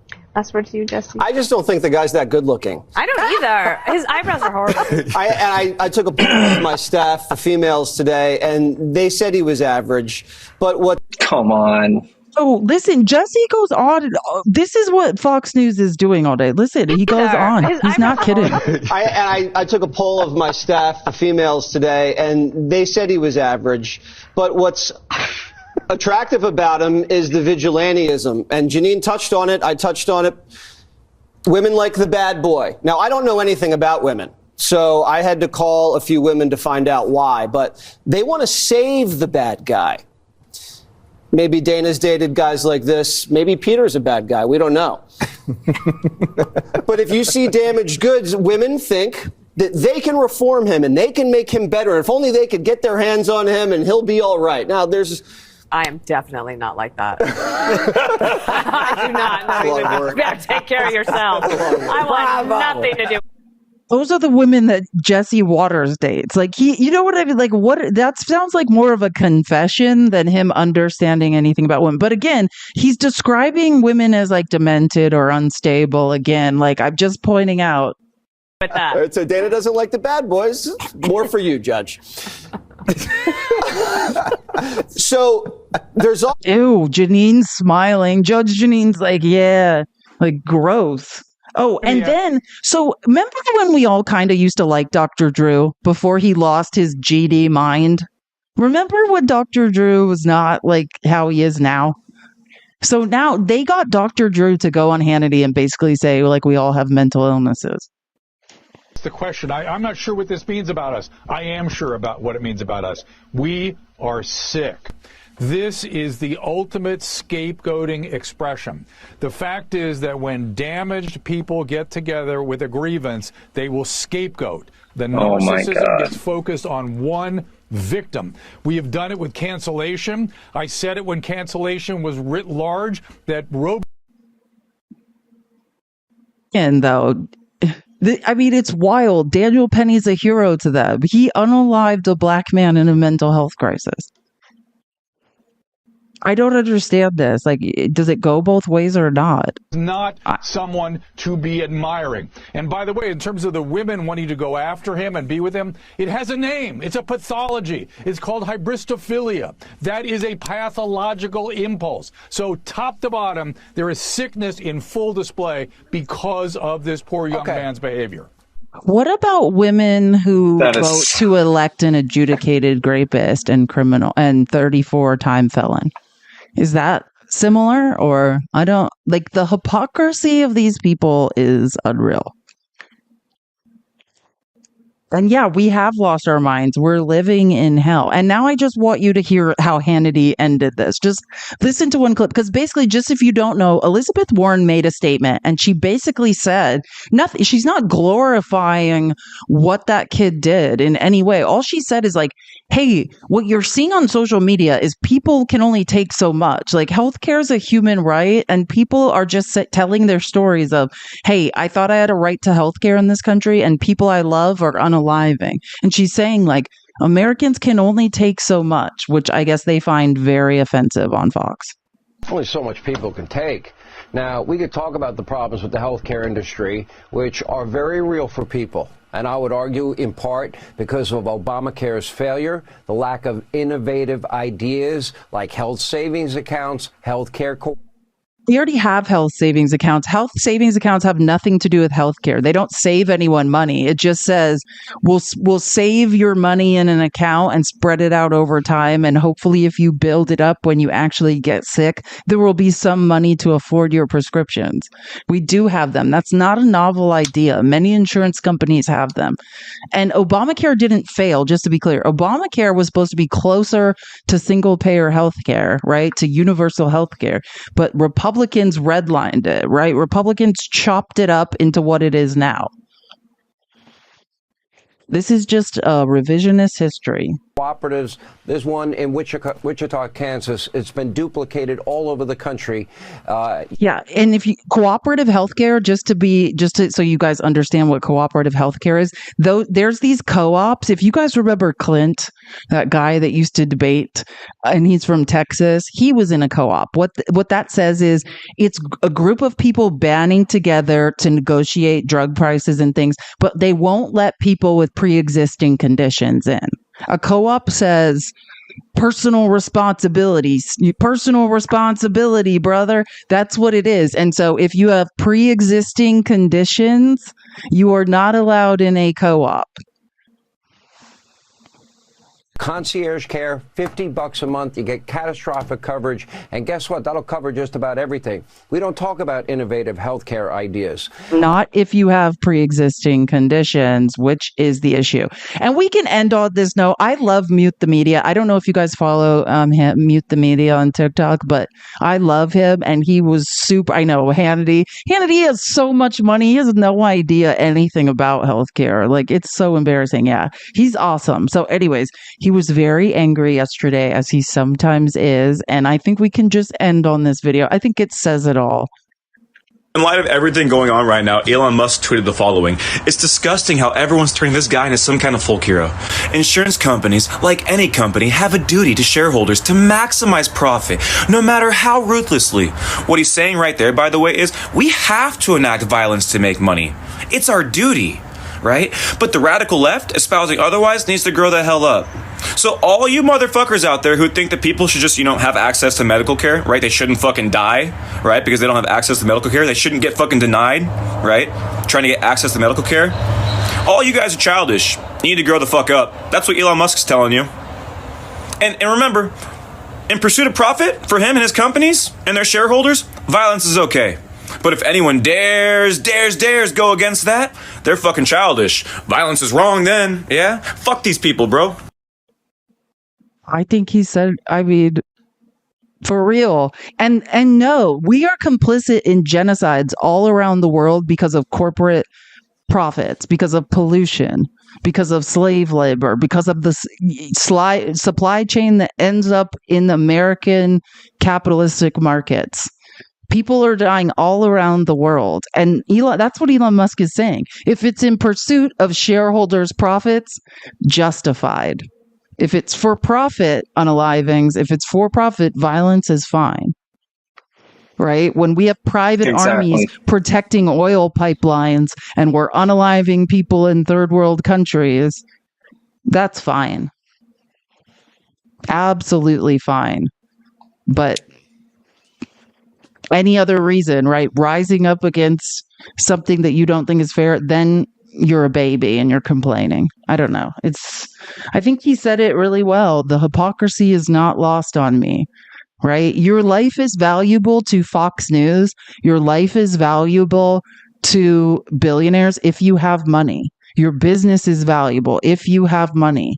We are not valuable to these people. Yeah, can you imagine? My cat is screaming. And on that note, what do you think, Pickles? You ready to be done for the day? I'm ready. Thank you guys so much for all the gifts. And wow, yeah, lots to chew on. Hopefully we get some of this in debates tonight. If you guys didn't know already, we do debates on my channel. I go live most nights around, I think tonight we're going to do like 6 p.m., 7 p.m. And hopefully Felice will be there, but it's a lot of fun. Give me a follow. Yeah, we'll see you guys later tonight. I think I will. I'm going to do my best to be there tonight. I'm feeling much better. I got some sleep last night. So thank you guys so much for being here. I'll be back tomorrow. Fax will be here tomorrow. I think Fax will be here on Fridays when he can for the People's Receipt. So we'll see Fax tomorrow here. Oh God, why is time so hard? 11:30 Pacific, 2:30 Eastern time. And again, I'll probably be there around 6 my time, so 7 p.m. Central or earlier if I can. So debates tonight with Pickles. Come join us and watch. You guys are amazing. Have a great night. Later, Gators. Bye.